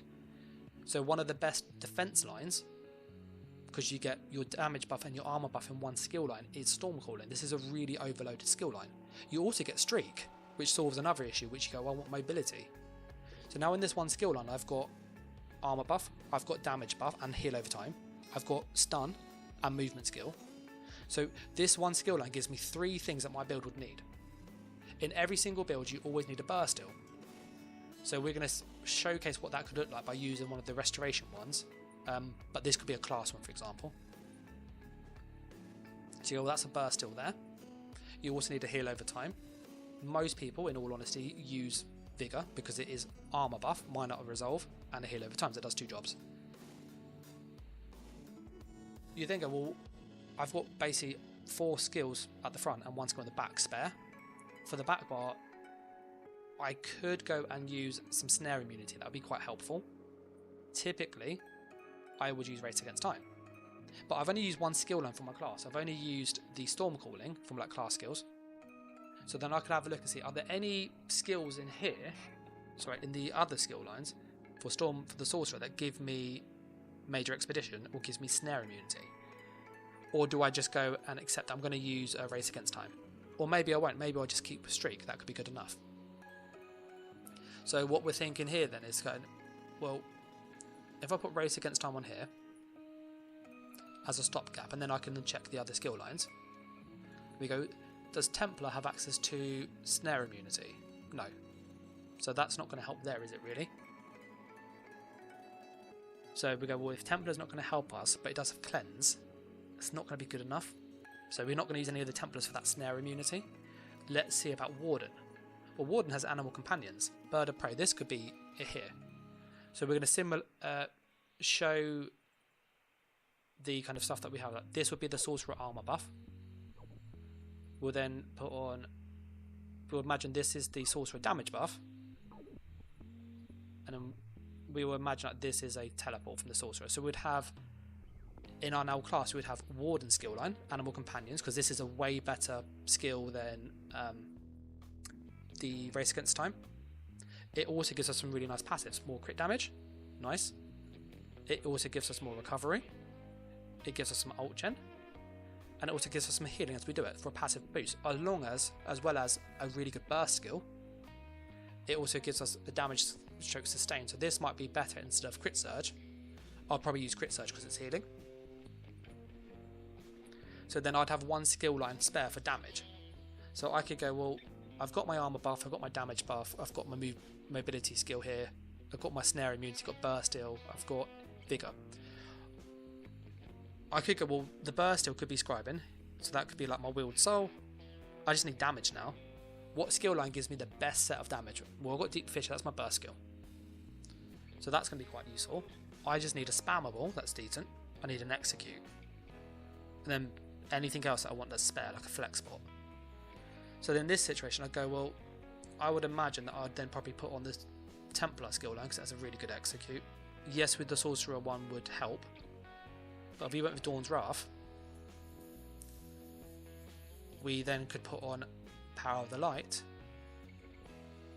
We would imagine this is like our Beetles, and we find out that it looks a bit like Beetles.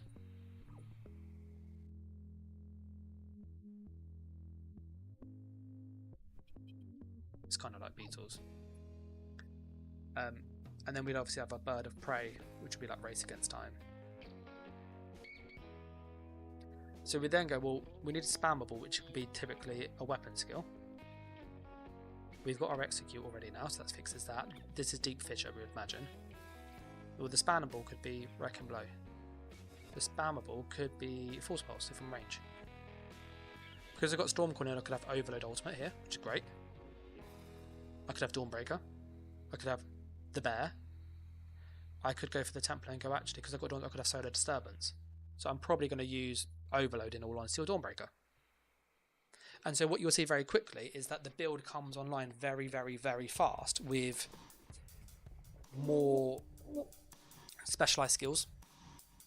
So I'm now going to load up a paint thing, and I'll show this see if I can try and do it in one window. So excuse the dodgy paint stuff. I'm going to reset this, and now I'll put it all in so you can see exactly how it would look, and you can then imagine kind of how the build would feel, how it would play. There's my paint, so excuse the paint. So we would start with our bar slots. So here are our bar slots. Bar 1, bar 2. From the Templar, we would have chosen Radiant Oppression, yeah?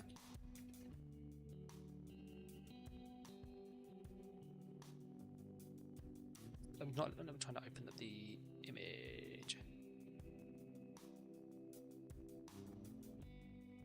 So we'd have Radiant Oppression there, yeah? What this means is for this skill line is that we have said that we need to have an access to the Dawn's Wrath skill line. So I'm just going to put that in and go, this is like skill line 1 that we've chosen for this build. So let me put this over here. So that's skill line 1. We're also going to, part of skill line 1, use Power of the Light because it's a really good skill. It's a delayed burst skill, it hits very hard. It's got someone just says penetration, so great. So we can put this here.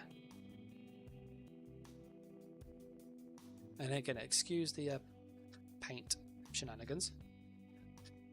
We need an armor buff, and we chose to go and use the sorcerer one for that, Storm Calling, because that gave us access to some damage buffs, which was nice. It gave us access to mobility skills. It also gave us speed. It was just a really, really good set of skills. So our class is now going to be 1/3 Templar, 1/3 Sorcerer, and then we're then going to have a third of something else. So we're now going to put on the skills that we're going to use in my little paint window. So that's my crit surge. So we've got crit surge. We would then also have streak, which is a stun.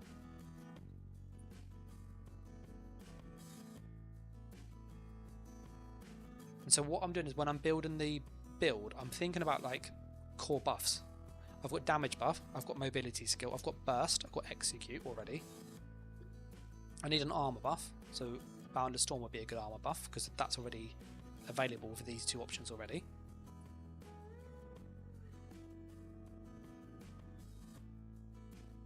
So because this is looking pretty good actually so far. Already in this build we have access to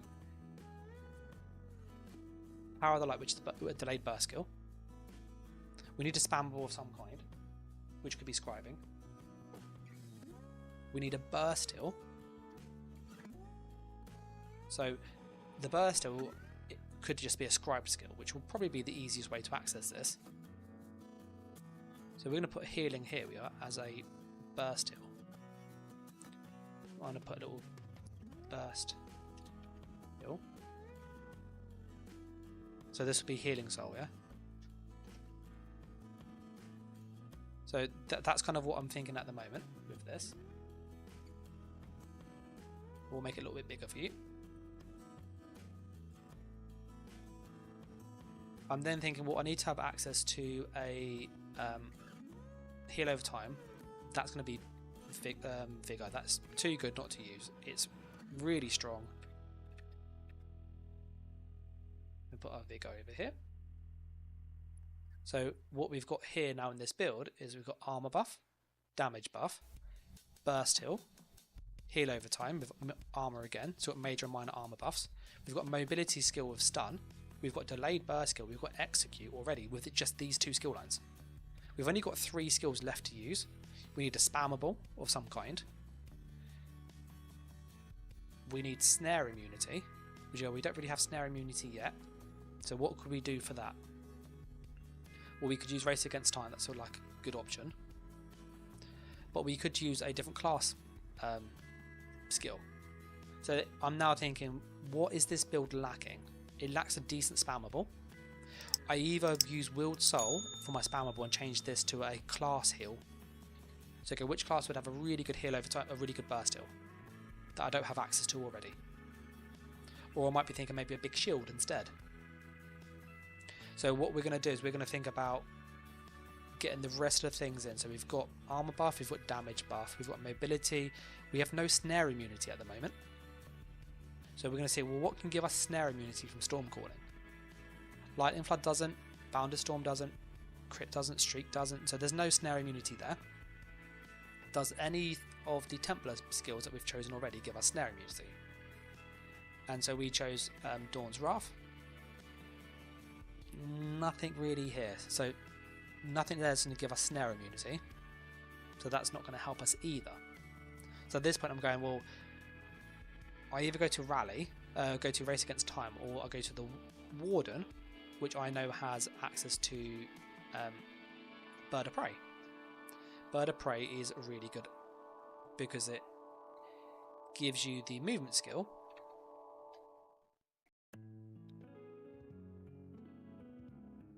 gives you a damage boost, and it gives you snare immunity.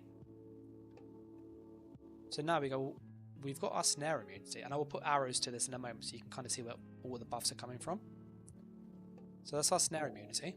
That's basically like Race Against Time. We've got Expedition anyway from Boundless Storm. So what are we lacking out? Well, it'd be nice to have a bit more burst because this is delayed burst. With these skills we've got, what could we have? Well, Deep Fissure is delayed burst, isn't it?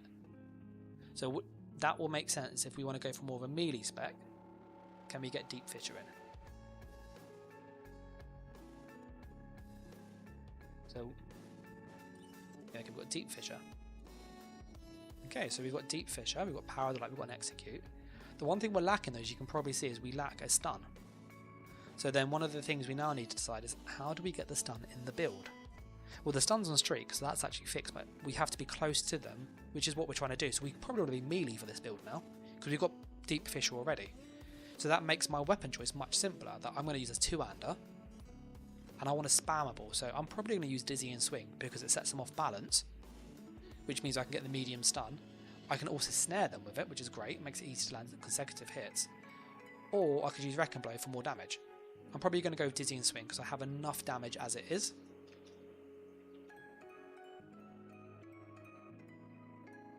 So now my skills are looking pretty fleshed out. I've got the burst still from the Healing Soul. I've got the heal over time from Vigor. I've got another heal over time from Crit Surge, so really good healing power. I've got Boundless Storm for movement speed and damage over time proccing Crit Surge. I've got Streak to get around and stun people. I've got Bird of Prey for snare immunity and also a damage boost. I've got Power of the Light for a big delayed burst, which will sync really well with Deep Fissure. And I've got the Beam to get the kills. Well, I need an ultimate, so which ult would be best for this? Well, I've got Overload, that's a really good option here. So Overload's kind of a no-brainer. Or I'll go with Dawnbreaker.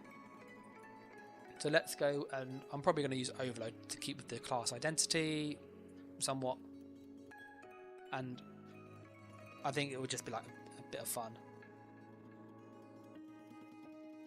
So we're going to put on the Overload. Here. Whoop. Sorry about that. So there's the Overload. And then we go, well, we want probably a defensive ultimate of some kind. None of these three that I have are defensive.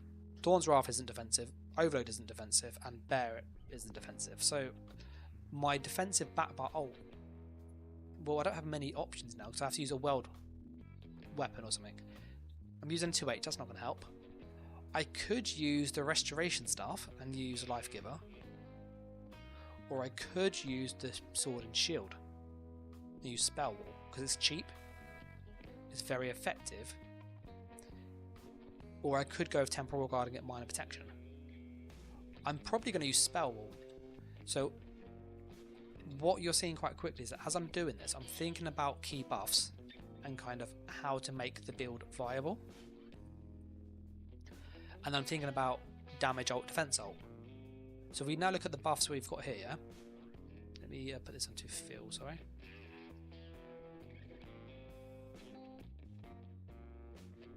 Wait, this would be there. There we go.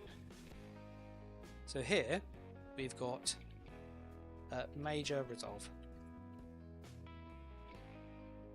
So you've got Major Revolt, resolve major expedition, yeah? I'm going to put all of the major buffs in red. Here we have major sorcery, and we also have major brutality, so we've got our damage buff. So I'm going to put this here.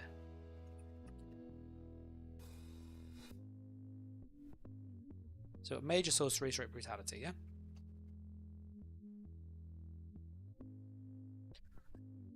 We go, well, that's our major buffs done in most cases, yeah? We then have up this side. So let me put the arrow going the other way. Put this in. I'll put this up in blue. I'm going to go for minor buffs here.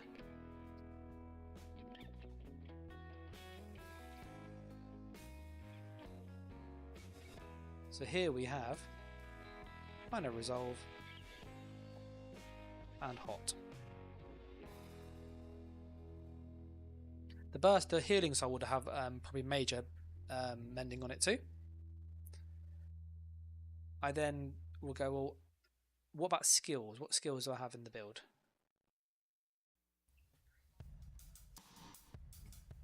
So we'll label these as in the right bits. So then you can kind of see what the functions are, what we're looking for the build. Execute.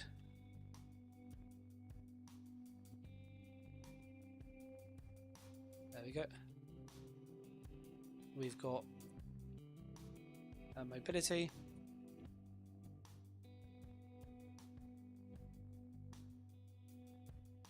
We've got mobility and stun here.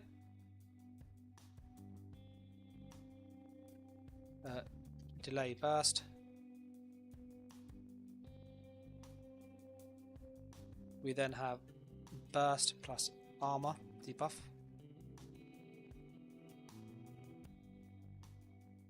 Make that a little bit smaller. It's going to be a bit small, sorry, this one, but it is what it is. And then here we've got spammable.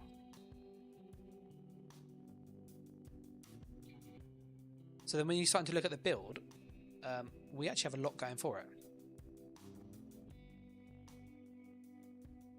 And this is before I've decided on what sets to use. So when I'm thinking about how to utilize this new system, I'm thinking about buff types. I'm not thinking about what is the best skill. Well, let's put on cloak. Cloak actually for this build wouldn't work. The build kind of organically evolved into kind of a melee focused build actually in the end, because of the buffs we needed in the skills. This became really effective, if that makes sense. That it would really play well with lots of healing power, helps us stay alive in melee, because we've got heal over time plus heal over time here. We've got armor buffs and armor here. We've got burst heal. We've got the mobility to get in and out and the snare removal, which is really long, so this is great. So you can see with these skills, we actually have really, really good synergy. Once you've done pass one, which is this is pass one, where you've gone through and you thought about the skill choices, you then want to look at about the passives and check, do you have the right passives? Are they in the right slots? So I'm now going to go through and look at the same thing again with those skills. So go, these are the skills I need, but are they in the right places? If I look at the Templar one, the Templar passes for Dawn's Wrath, Enduring Rays, increases the duration of Sunfire, Eclipse, Solar Flare and Nova. That's not helpful, so it doesn't matter where that is. Prism. Casting Dawn's Wrath gives us Illuminate. Casting Dawn's Wrath gives us minor sorcery. Okay, so we want that on our damage bar because we're going to be doing damage. Do we have... Yes, we do. This is on our damage bar, so we're going to proc that quite easily. So what I can then do is put a little tick and go, yes, we're going to use that a lot. Let me get a nicer pen. And then we've also then have Restoring Spirit, reduces health, magic and stamina costs by 5%. Well, that's always going to be on anyway. So these two are in the right spots. We can utilize these passives really, really well. What about the Storm Calling passives? What about those? So in Storm Calling, we've got Capacitor, increases your recovery. That's always on, so that's a tick. That's always doing something for us. This is helpful. Energized, increase physical and shock damage. This is helpful. But then what you might notice is if I look, do I have much shock damage on the build? Overload, Boundless Storm, not much. Do I have much physical damage? Spammable, so actually Dizzying Swing. Power of the light. Yeah, so actually, I have some. So what I'm going to do is put a dotted tick. Well, I've got some of it. It's not like all there, but it's somewhat there. Amplitude. Increases damage at all time. That's always going to be helping me, so that's a tick. Expert Mage. Increases your weapon and spell damage for each sorcerer ability slotted. So I've got Streak here in the front bar. And Overload, that's 4% there. But I've got this back bar and the back bar armour. So what I'm now deciding is, could I move one of these to the front bar? So maybe put Deep Fissure on the back bar. Put Boundless Storms on the front bar and get slightly more damage. Because this is a delay anyway. So then I'm considering the order of where the skills go to maximise this. So I'm going to put this as a dot tick. Go this kind of there. I'm then going to look at the Warden Animal Companions. So one of the changes we've already seen with the skills is we might swap. Let me put this in like orange. We might. Oh, that's not orange, is it? We might swap these two around. So we might say these two might swap around to give us a bit more damage. I'm going to put a little orange here. This one here. Not needed, but as an option. So I'm really experimenting with like these skill choices before I do anything about sets. I'm then going to go with the Animal Companions. Bond with Nature. Anytime one of your Animal Companion skills ends, you get healing back. Well, that's always on. So we're going to go, yep, that's there. We don't use many, but it's there. Savage Beast. When you use it, you get, oh yeah, that's there, so that's nice. Flourish. Increases your magic and stamina recovery by 12% if an Animal Companion ability is slotted. Okay, I've actually got one on both bars, so that's always on, so that's great. So that's lots of sustain there, plus more sustain here. So this is loads of magical recovery. Advanced Species. Increase critical damage by 4% for each Animal Companion skill slotted. So we're going, well, I've got one here. Do I want to get a bit more damage out of this and drop the stun? So then here, I'm now making this choice over here with the Bird of Prey and the Streak. Maybe I want to swap those. Maybe I could put this in a green. Let me see if I can get the pen a bit bigger. Well, that's. So maybe I might want to swap those two. I'll put a little note down here. That if I do that, maybe remorph to Ball of Lightning. So as I'm building like the character and I'm thinking about the buffs and stuff, what you can see quite quickly that this is quite a strong build because we've got really strong skills. We've got really good skills from the Storm Call, and it gives us armor, gives us damage, heal over time, it gives us mobility, it gives us a great overload. Really strong skill line. We've got the Execute and another Delay Burst. Great. Yeah. We could even maybe drop Figure and run Unstable Core, or we could possibly change that to the Bubble and run like Eclipse, so we can then turn it to Live in Dark. So I might actually go, you know what? I could swap this here instead and use that as the heal. And then I would have access to this because this is a very strong heal. And it's also magic, and we've got lots of magical sustain from Capacity and also from Flourish. So what you can see is that as I'm building the character, well, I hope you can see, as I'm building this character, we're getting to a point where the skills are fixed. We're utilising most of our passives all of the time. We've got all of our major buffs in the kit, which is great. We've then addressed the types of skills we need. We need Burst Heal, we need a Heal over time, we need a Stun, a Mobility skill, we need a Execute ideally if you can access one.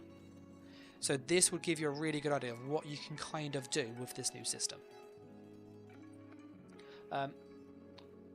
What do you guys think of that? Like, if you think of that build, excluding sets obviously, do you think that seems like quite a strong build? Is that something what you would do, or would you change it? But that's like my initial thoughts, just throwing together something very quickly to create an effective PvP build. And I'll put a poll up quickly, and then I'm just going to feed my cat.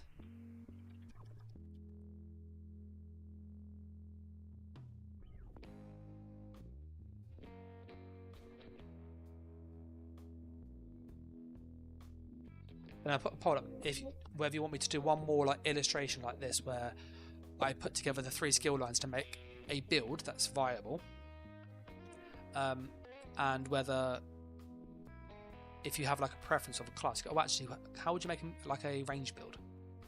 If you put a thing in chat, and I'll reply as best I can.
Hello, I am back.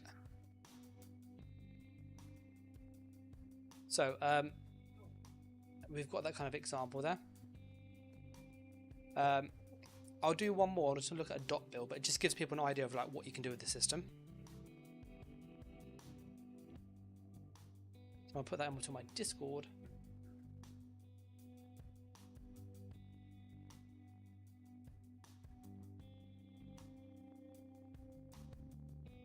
And I'll put on the logo.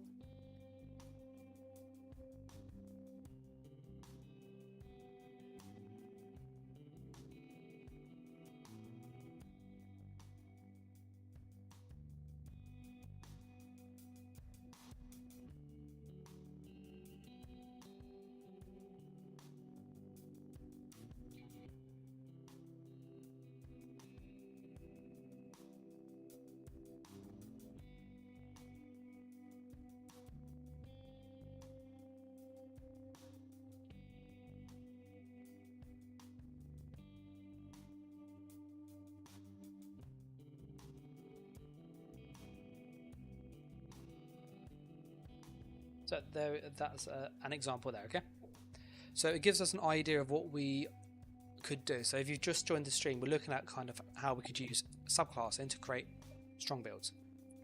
I'll create a new one.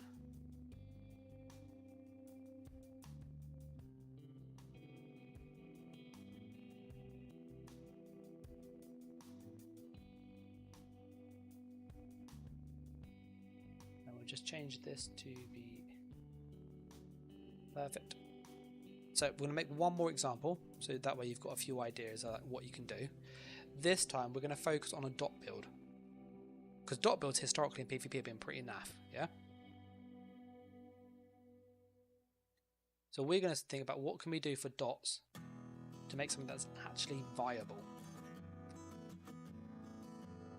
So I'm going to make this a ranged dot build to kind of make it even more out there, okay? Because I know it's a bit... we don't normally see that.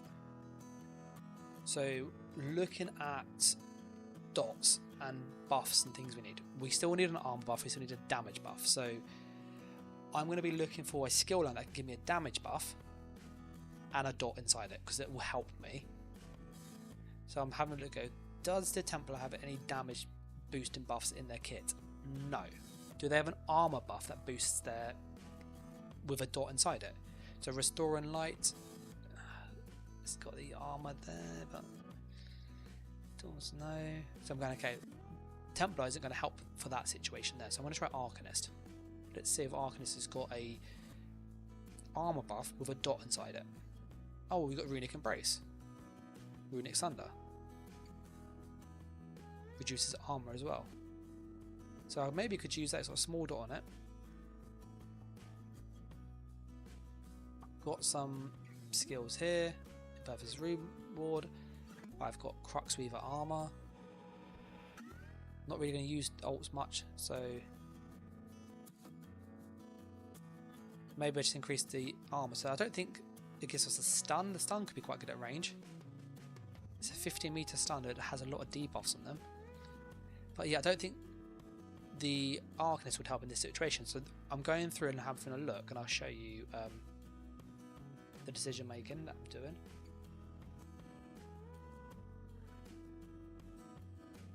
Let me just find where it is.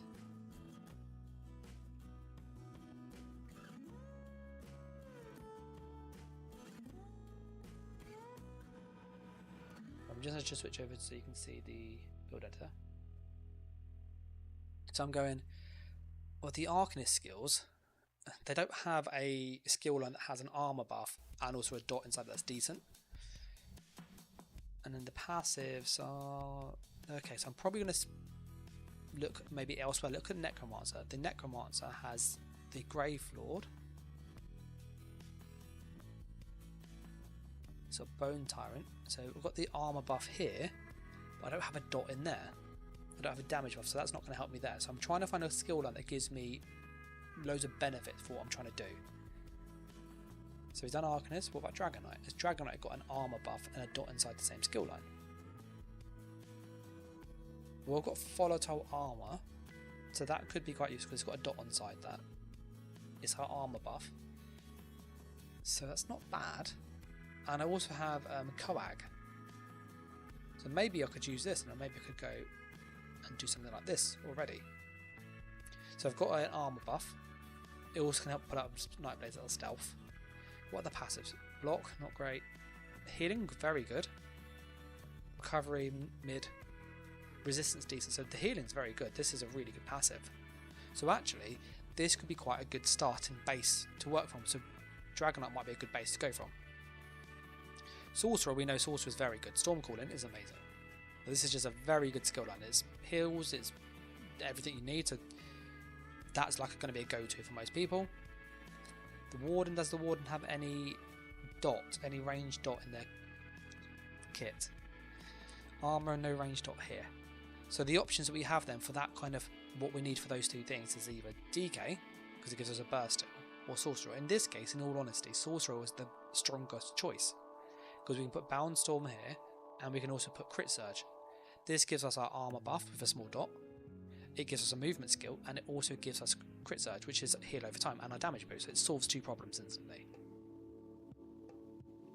There's also lots of damage boosts within the skill line, so actually this is quite a good combo. It also gives us access to an execute should we need it. So we're going to go and put these on here. I'm literally going to copy the image and put it into my little paint masterclass down here.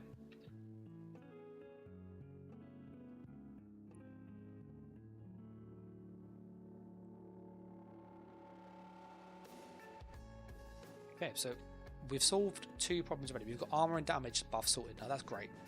We also have a small heal over time as a passive thing, so that's really cool. So one of the skills we've set on is Stormcalling. This is going to be really good for this range dot build we're going to go for. So the Storm called in, so that'd be quite nice. I also like that it has the Execute too. So we might actually put on the Execute as well. Because the reason why the Execute is nice is because it lasts a while, and rather than Beam being, Beam's great, the problem with Beam is you have to actively use it, whereas this has a couple seconds. So you can hit the zombie on them and then the dots can still kill them from a distance. So we're probably going to use that skill. So that's given us a really good base to work from already for this range dot build that we're trying to go for. And so what you'll see if you look at the paint version is we've chosen one skill line already and solved 3 problems. We've got armor buff, damage buff and an execute. We want to make a dot build, so now we need to look to get some range dots in, because we don't have any range dots other than weapon ones. And we could use a destruction staff and go with destructive reach. Ice would be great for this. We could also use element of susceptibility, so this is really good. So we could start to do something like this already on the build. But we've got all the space for dots, and you'd have the Endless Fury here. So we're going to look for now for a class that will give us access to more damage. So we're going to say, well, what class has really good dots built into it that are range? Warden has Fetcher Infection. This is a fantastic damage over time, one of the stronger dots for range. So this is a really good skill to use, so we could use this. It would also actually solve a problem that we have because we don't have mobility in the class. So we're going to go and consider putting this as our second thing. So as our second class, we're going to have this as our second one.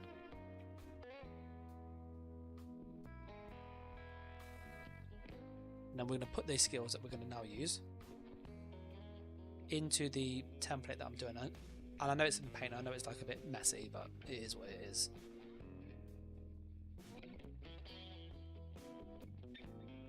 We've got a good dot there. That also hits them with minor vulnerability, so they take more damage. That's great. These passives are really good. Sustain, really, really good passives here. This solves the armor buff, so that's quite good because we need major breach. So that solves that problem there. So let's put on destruction stuff back. We're going to use susceptibility.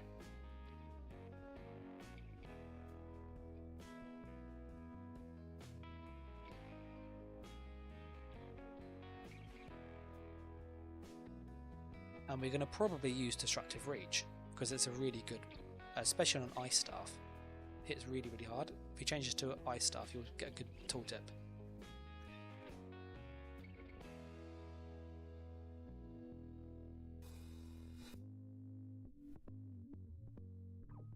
Then that will give you an idea of what it'd look like. So it's a 11k dot with that. We could change this to a fire staff and get Inferno, get the extra. So we'll probably do that because we're going to dot build, aren't we? Or we could backbar the fire staff. We'll backbar the fire staff and get double staffs. Or we could backbar the dot. Because if you change this to a fire staff, the dot, I thought we reduced. Maybe didn't. Oh no, didn't. We'll use the fire staff then. It's just the initial hit changes. I will probably keep ice staff in the front bar just because it gives us access to a ranged spammable. So it's kind of like double dips. So this is already telling us where we would need to put our weapons. So we're going to put this into the build. Now one of the problems that I'm already seeing, and I'll show you it over here. There it is that we do not have, we've got some really good skills going on already, but we don't have any burst. So we either need to find a way to stop people healing through our damage, or we find a way to burst them. Those are the options basically. So what could we do for that? Well, are there any range burst skills that we could possibly do? Well, actually, Sorcerer has a really good skill line in a Daedric Summoning. And it would also work really well with this destruction stuff, because they've got a skill called Bound Aegis. This increases your magicka, so I'll show you this here. So Bound Aegis increases your max magicka and it gives you minor resolve. That max magicka boost will increase this trifocus. This trifocus scales of max resource. So the higher the max resource, the bigger that dot on that piece up there is. So that could be really worth considering. So this could be a really good way to help increase our damage passively. It would also give us a delayed burst skill with Haunting Curse, and it gives us access to a big shield, which is like a burst heal. So actually this could solve a few problems already that we're having in this build. Because we don't have a burst heal, and we don't have a burst skill. So that Daedric Summon is a good option to fix that. We could look elsewhere and maybe go, is there anything else with a delayed burst skill that's at range?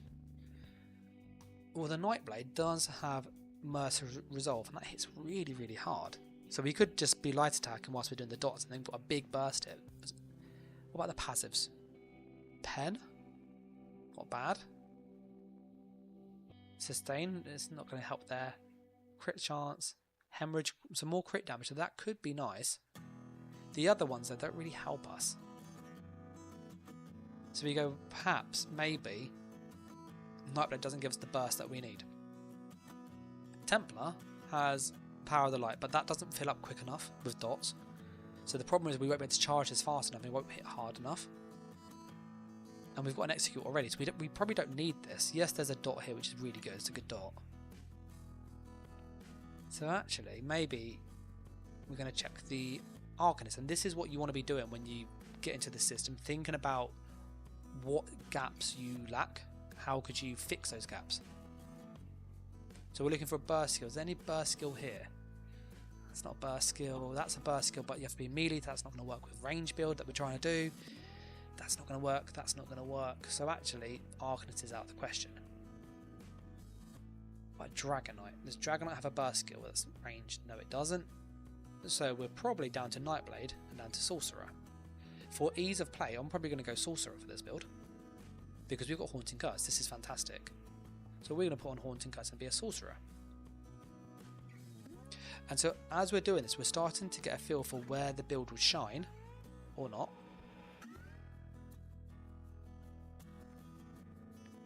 Where it might have issues. So we're going to get on Hard Reward.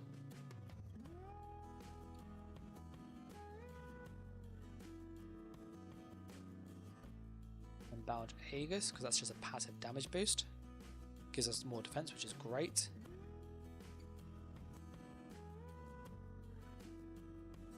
Then what you start to see is the build that we're now going for starts to look like this. We've got dot, dot, dot, 3 dots, burst skill, which we wouldn't normally have, execute. So on this range dot build, we actually have a way to do some range burst. This acts as a spammer with an ice staff, which means we are pretty much set on using Daedric Summoning now for this build. And bear in mind, you can then supplement and make your build even stronger still by using proc sets to then really dip into this unique playstyle. And this you couldn't ever do. You couldn't ever really stack dot damage as high as you could and have an execute and the curse as easily as this. I'm now thinking, is there any other dot I could add that would help with this style of what we're trying to do? Well, in Mage's Guild, we have a really good dot. So you go to Guild, you go to Mage's Guild, you've actually got a Structured Entropy, which heals us, and it's a really good dot. So we're going to use the other Morph of Entropy though, not the damage boost, but we're going to use, yeah, it is Structured Entropy, sorry. So then I'm going to put this here. So now I've got dot, dot, dot, dot, 4 dots, burst skill, execute. I've got a big shield, I've got a movement buff and an armor buff, I've got a damage buff, I've got a passive damage boost. Now the one thing I'm lacking is mobility. I've got no way to get away from people if I have a problem. Well, hang on a minute, we've got access to Bird of Prey. and we've got access to Ball of Lightning. This will fix that. Or we've got access to Race Against Time. Maybe we want to drop this Crit Surge. So not Crit Surge, Bound Aegis. For that. So we're probably going to do that. We're going to put on Ball of Lightning instead. And this is what this system allows you to do. It allows you to really find gaps in your build and plug them. And this is stuff you can never do. We could never get a build like this. And what we've done is we've used the best dot, range dot, which is this is a really, really nasty range dot. Good range dot here with a spammable, that's a spammable here. Burst skill, another great range dot, and then armor debuff and dots here again. Put on Serpent's Disdain and put on double dot poisons. You've got loads of dots now. Burst skill. Put on the monster set that reduces people's healing. The War Chief one, I forget his first name. And then you've got a build now that stops people healing that range really quickly. Got an Execute, got Burst, and you just stack loads of debuffs on them.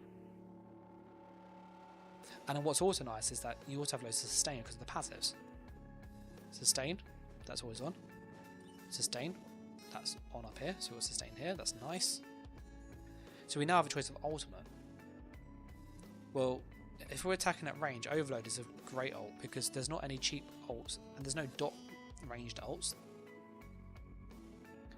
So then we're probably going to use Overload for this. Because this will solve the issue of giving us a ranged dot, a ranged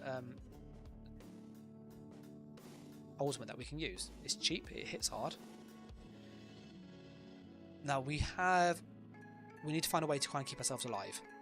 So we need a defensive ult. We could use Temporal Guard for minor protection, but it's not needed. We've got Ball of Lightning, which absorbs projectiles. We've got shields. So we're probably just going to go with Atronach. That's quite decent. The other two we have here are pretty bad, and all the other options we have are not good. So I'm probably going to go with the Atronach, because I can use that as a way to like body block. It's also a stun.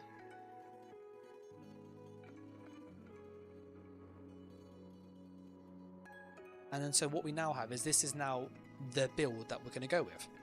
This is hyper focused into this range dot playstyle, but making sure we fix the gaps to make it viable. And then the way we check that is we go, do we have our major buffs? Major resolve. So major resolve, check. This to be filled, sorry about this. Major resolve. Major sorcery. We got major resolve.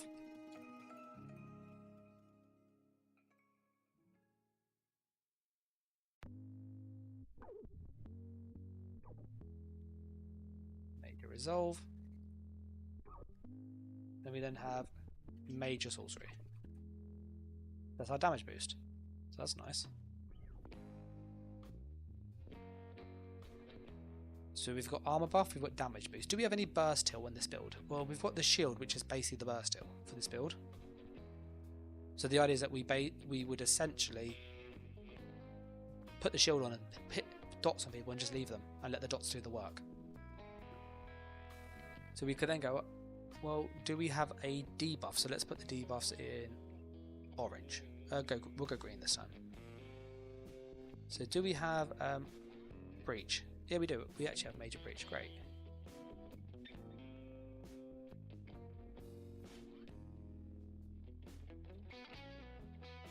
We've got major breach. We've got major breach in this. Do we have any other debuffs? Oh, actually, we've got minor vulnerability. Some more damage. That's nice. There's minor vulnerability.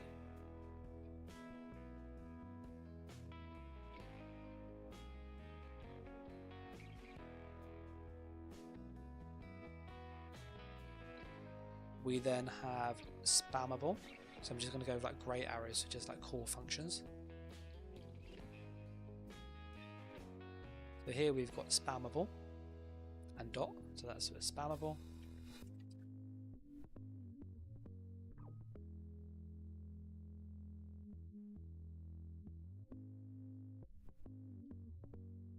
We have the burst skill here.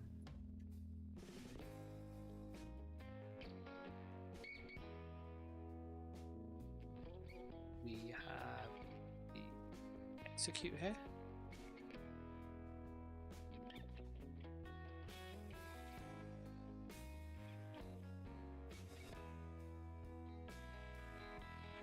We then have mobility.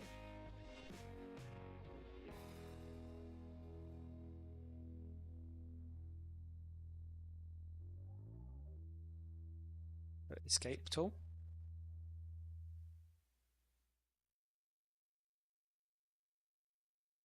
And then we've got big shield.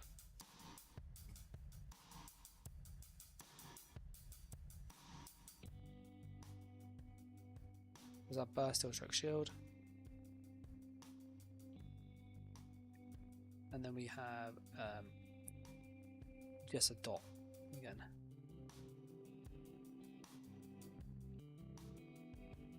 So when you look at the kind of build that we're going for, what you'll start to see is that this has become really hyper focused on a specific playstyle. But one thing that we might be going, actually, we don't have a burst still. Well, we've got the shield, but maybe that's not going to be enough. So we could then add scribing then to fix this, but this really lets us focus on what we need.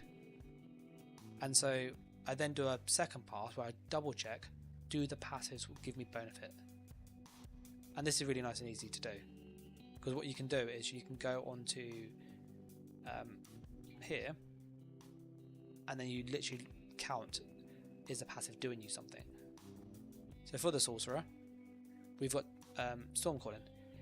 Capacitor, yes, we get that regen, so that's nice.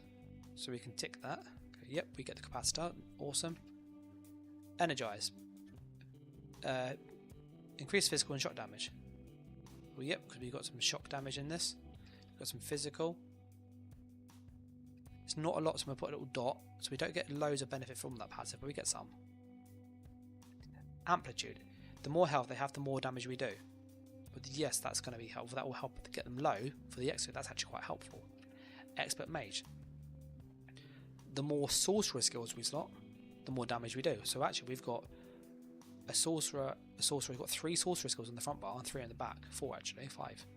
So we've got, yes, we get loads out of that Expert Mage. Okay, what about the animal companions? How does that help our build? How is the passives? What are they doing for us there?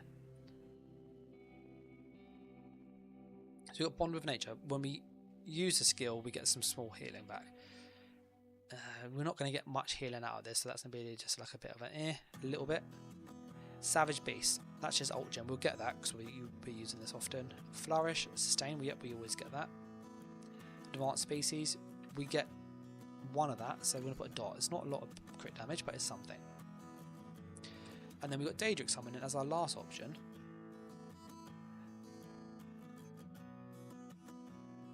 You'll see rebate. When you restore a thing, we use so when one of your non-ultimate Daedric Summon abilities end, that's only going to be the shield and curse, so we're going to get a little bit of benefit out of that, but not a lot. There won't be much benefit from that. Power Stone. Alt cheapo, yep, that make our overload cheap. Summoning. Increase your health and stamina recovery while you have a Daedric ability slotted. Oh yeah, we've got the shield. So great, and we've got curse, so actually that's always going to be on. Expert Summoner, max health or max magicka. We're going to get max resource. Awesome, that's always on. So what you can see when you look at the build now, and I'll show you the paint bit again, is that most of these passives are working for our build. So actually we've got a build now where we've got dots with a burst skill and an execute. You don't normally get that, because if you're on a normal sorcerer, for example, you wouldn't have minor vulnerability here, which is like So you can make a similar version with at live, but having these extra Warden passives down here increases our damage and our sustain further, which means we can use more proc sets or more burst sets. So it gives you just different options to create something a bit more unique. Now, is it going to be like the most broken thing we've ever seen? I don't know is the answer. But what it will give us is an idea of what we can do with this and what we can't. And I will be doing much more like on the actual live server when it comes out.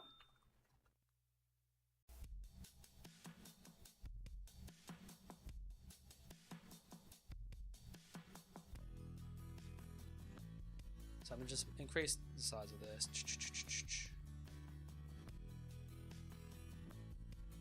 Left.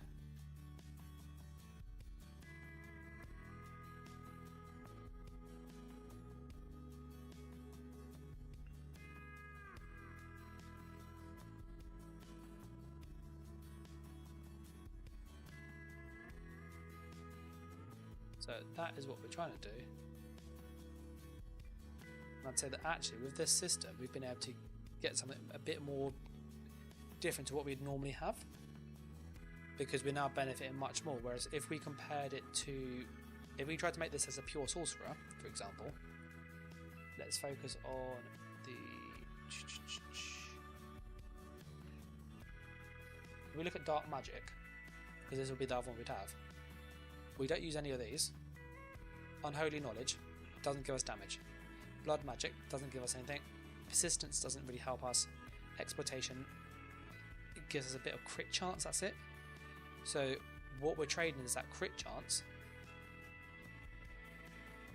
which is very low, for a really good dot. Bleed, because it's a bleed damage, so that we can get hemorrhaging from this now. If we go with Fetcher, it's just magic, but you also get that 60% damage boost, which is huge. You get that minor vulnerability. We get loads of sustain that we don't normally get, 12% sustain, which is amazing. 4% crit damage,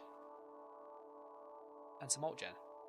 So when we compare what we could do to what we can now do, just by changing it up to what we've done basically, we've been able to now get a build that's very, very different to what we would normally have. And that's what this system lets you do. It lets you hyper focus, really make something that you go, you know what, this is so out there, so different to what I normally do, but I can make it work. So that's kind of what the system will feel like when you do it. There's a lot of choices to be made, there's a lot of decisions. It's not going to be as broken as people think, because the reality is you can't slot all the best stuff together. And as you can see here, we've mixed and matched some stuff here to try and get something that is decent. In the other example we use, which I'll try and show here, we found where it is. I'll close that one. So I've got so many different tabs open in Paint.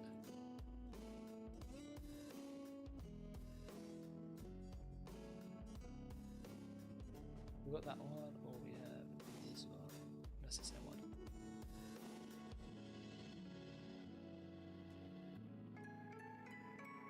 Bear with me 1 second, sorry.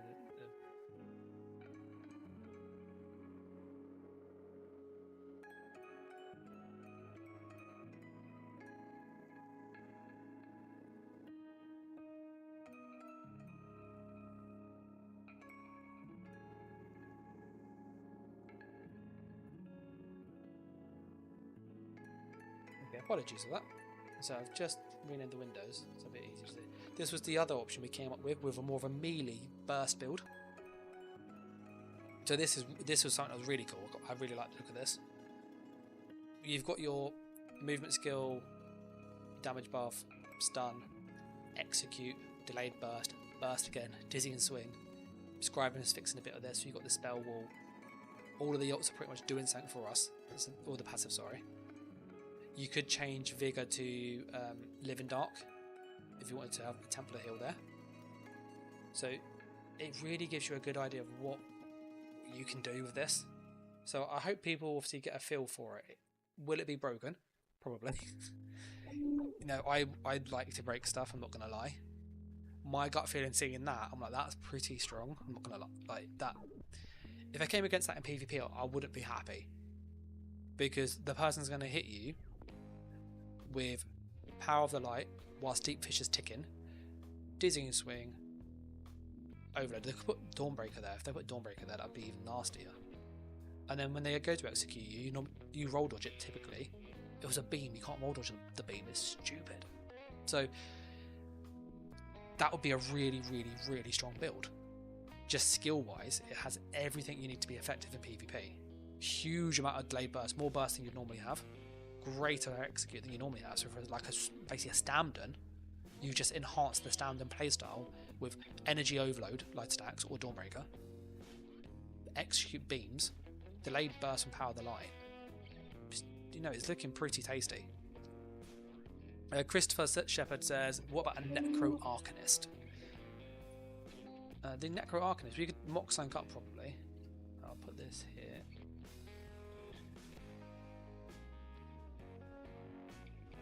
I think the best way of thinking about it, Christopher, and just for other people generally, is what do you want the playstyle to be? Focus on the playstyle, you're more likely to get a better build as a result. In this example here, which I don't think you'll be able to see, but I'll show you. In this example here, what you'll see is that this is a dot build. We've got burst skill, we've got execute. Dots don't normally, dot builds don't have this at range typically. We then have really nasty dot here for range.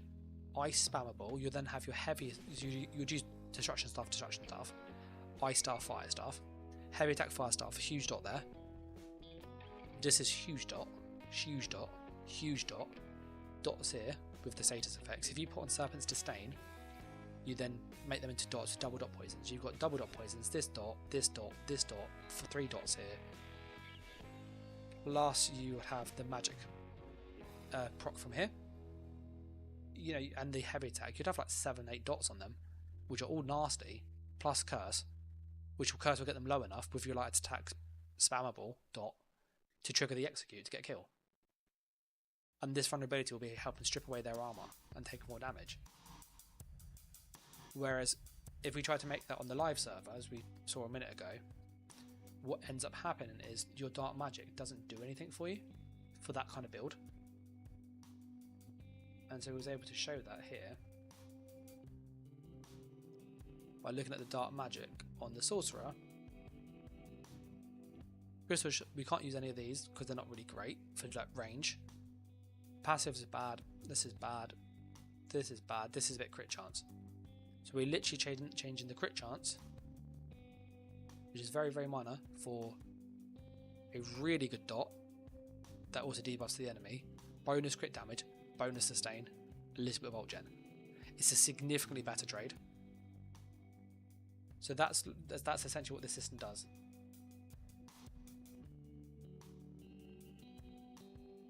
I was going to just check with chat because it is very late where I am. I'm going to probably call it here. I know Christopher's asked about a Necro Arcanist.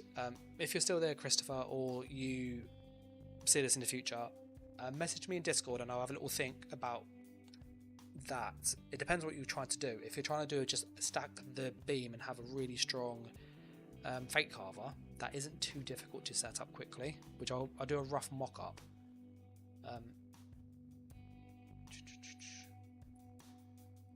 So like on the Arcanist, if you're trying to buff the beam to make the beam ridiculously strong, this is a damage over time. So the Necromancer, which I can see where he's going with this, has the Rapid Rot passive down here, 10% damage over time. Great. You also then have Gravelord Sacrifice, which increases dots and stuff. So to summon a skeleton on the ground after 2 seconds, it leaps on you, increasing your damage done with class abilities and damage over time effects by 15%. So it's a 15% damage over time plus 10%, that's a 25% damage over time boost. Fate Carver's damage over time. Really good synergy with those two stacked together already. In order to boost the damage further, Fate Carver, if you go to the skill, this here is quite useful because it helps you see it. It tells you its ratio. So max stat plus spell damage. What you'll notice is the max stat is very similar to the spell damage. So what this means is that when you start to look at this, it's got the 10.5 ratio. So you either stack really high max magicka, stroke stamina, or you stack really high spell damage to boost this that way through the skill, or you do percent boosts. With the percent boost, because we've done 2 already, you're better stacking max spell damage or max resource, or a combination of both. So for that build, I would probably do something like Herald of the Tome. I'd go with Necromancer and use Gravelord, and then I'll go to the Sorcerer and I'd use Summoning, because this will give you access to Bound Aegis, which is 10%, 8% magic. You also get Expert Summoner, which is another 10%, so that's 18% magicka boost with just running these two things. That will increase your max resource by a lot, which will increase the Trifocus dot if you want to go down that route. But it'd also increase the beam a lot, and then you still have all your sets to just boost the damage with sets. So that's kind of what I would do. Would be mix a bit of Daedric Summoning with Herald of the Tome and Grave Grasp, whatever it's called. The Gravelord, sorry. You'll get a setup where you have really high percent boost, really high max resource. You also have got from here ways to boost your dots. You have from this Arcanist damage. You also got damage boosters, so that's your sorcery buff, so that sorts that. From the Sorcerer, the Summoning gives you minor armor, so you just need to find a way to get Major Resolve. Major Resolve can be added through scribing. So then you've got all the buffs you need. You got Race Against Time. This would work. So that's kind of the flexibility it now gives you. It's so much flexibility to make really specialized builds, and that's what I'm really excited about. I am going to call it here because it is very, very late where I am. It's gone midnight. I'm tired. If you get any questions though about build stuff, gameplay, just ESO things, leave a comment down below. Join my Discord if you haven't already. And if you haven't done so, like, it sounds stupid, but do subscribe. It really helps the channel out more than you realise. And if you want to support myself to get early access to the content, exclusives, and much more, there are details down below. There's a YouTube membership and a Patreon if you want to support that way. But as always, I'm going to say a massive thank you to just the support so far, and I'll catch you in the next stream, which will be on Monday. So sort of keep that in your diaries. But until then, take care. Thanks for watching, and bye.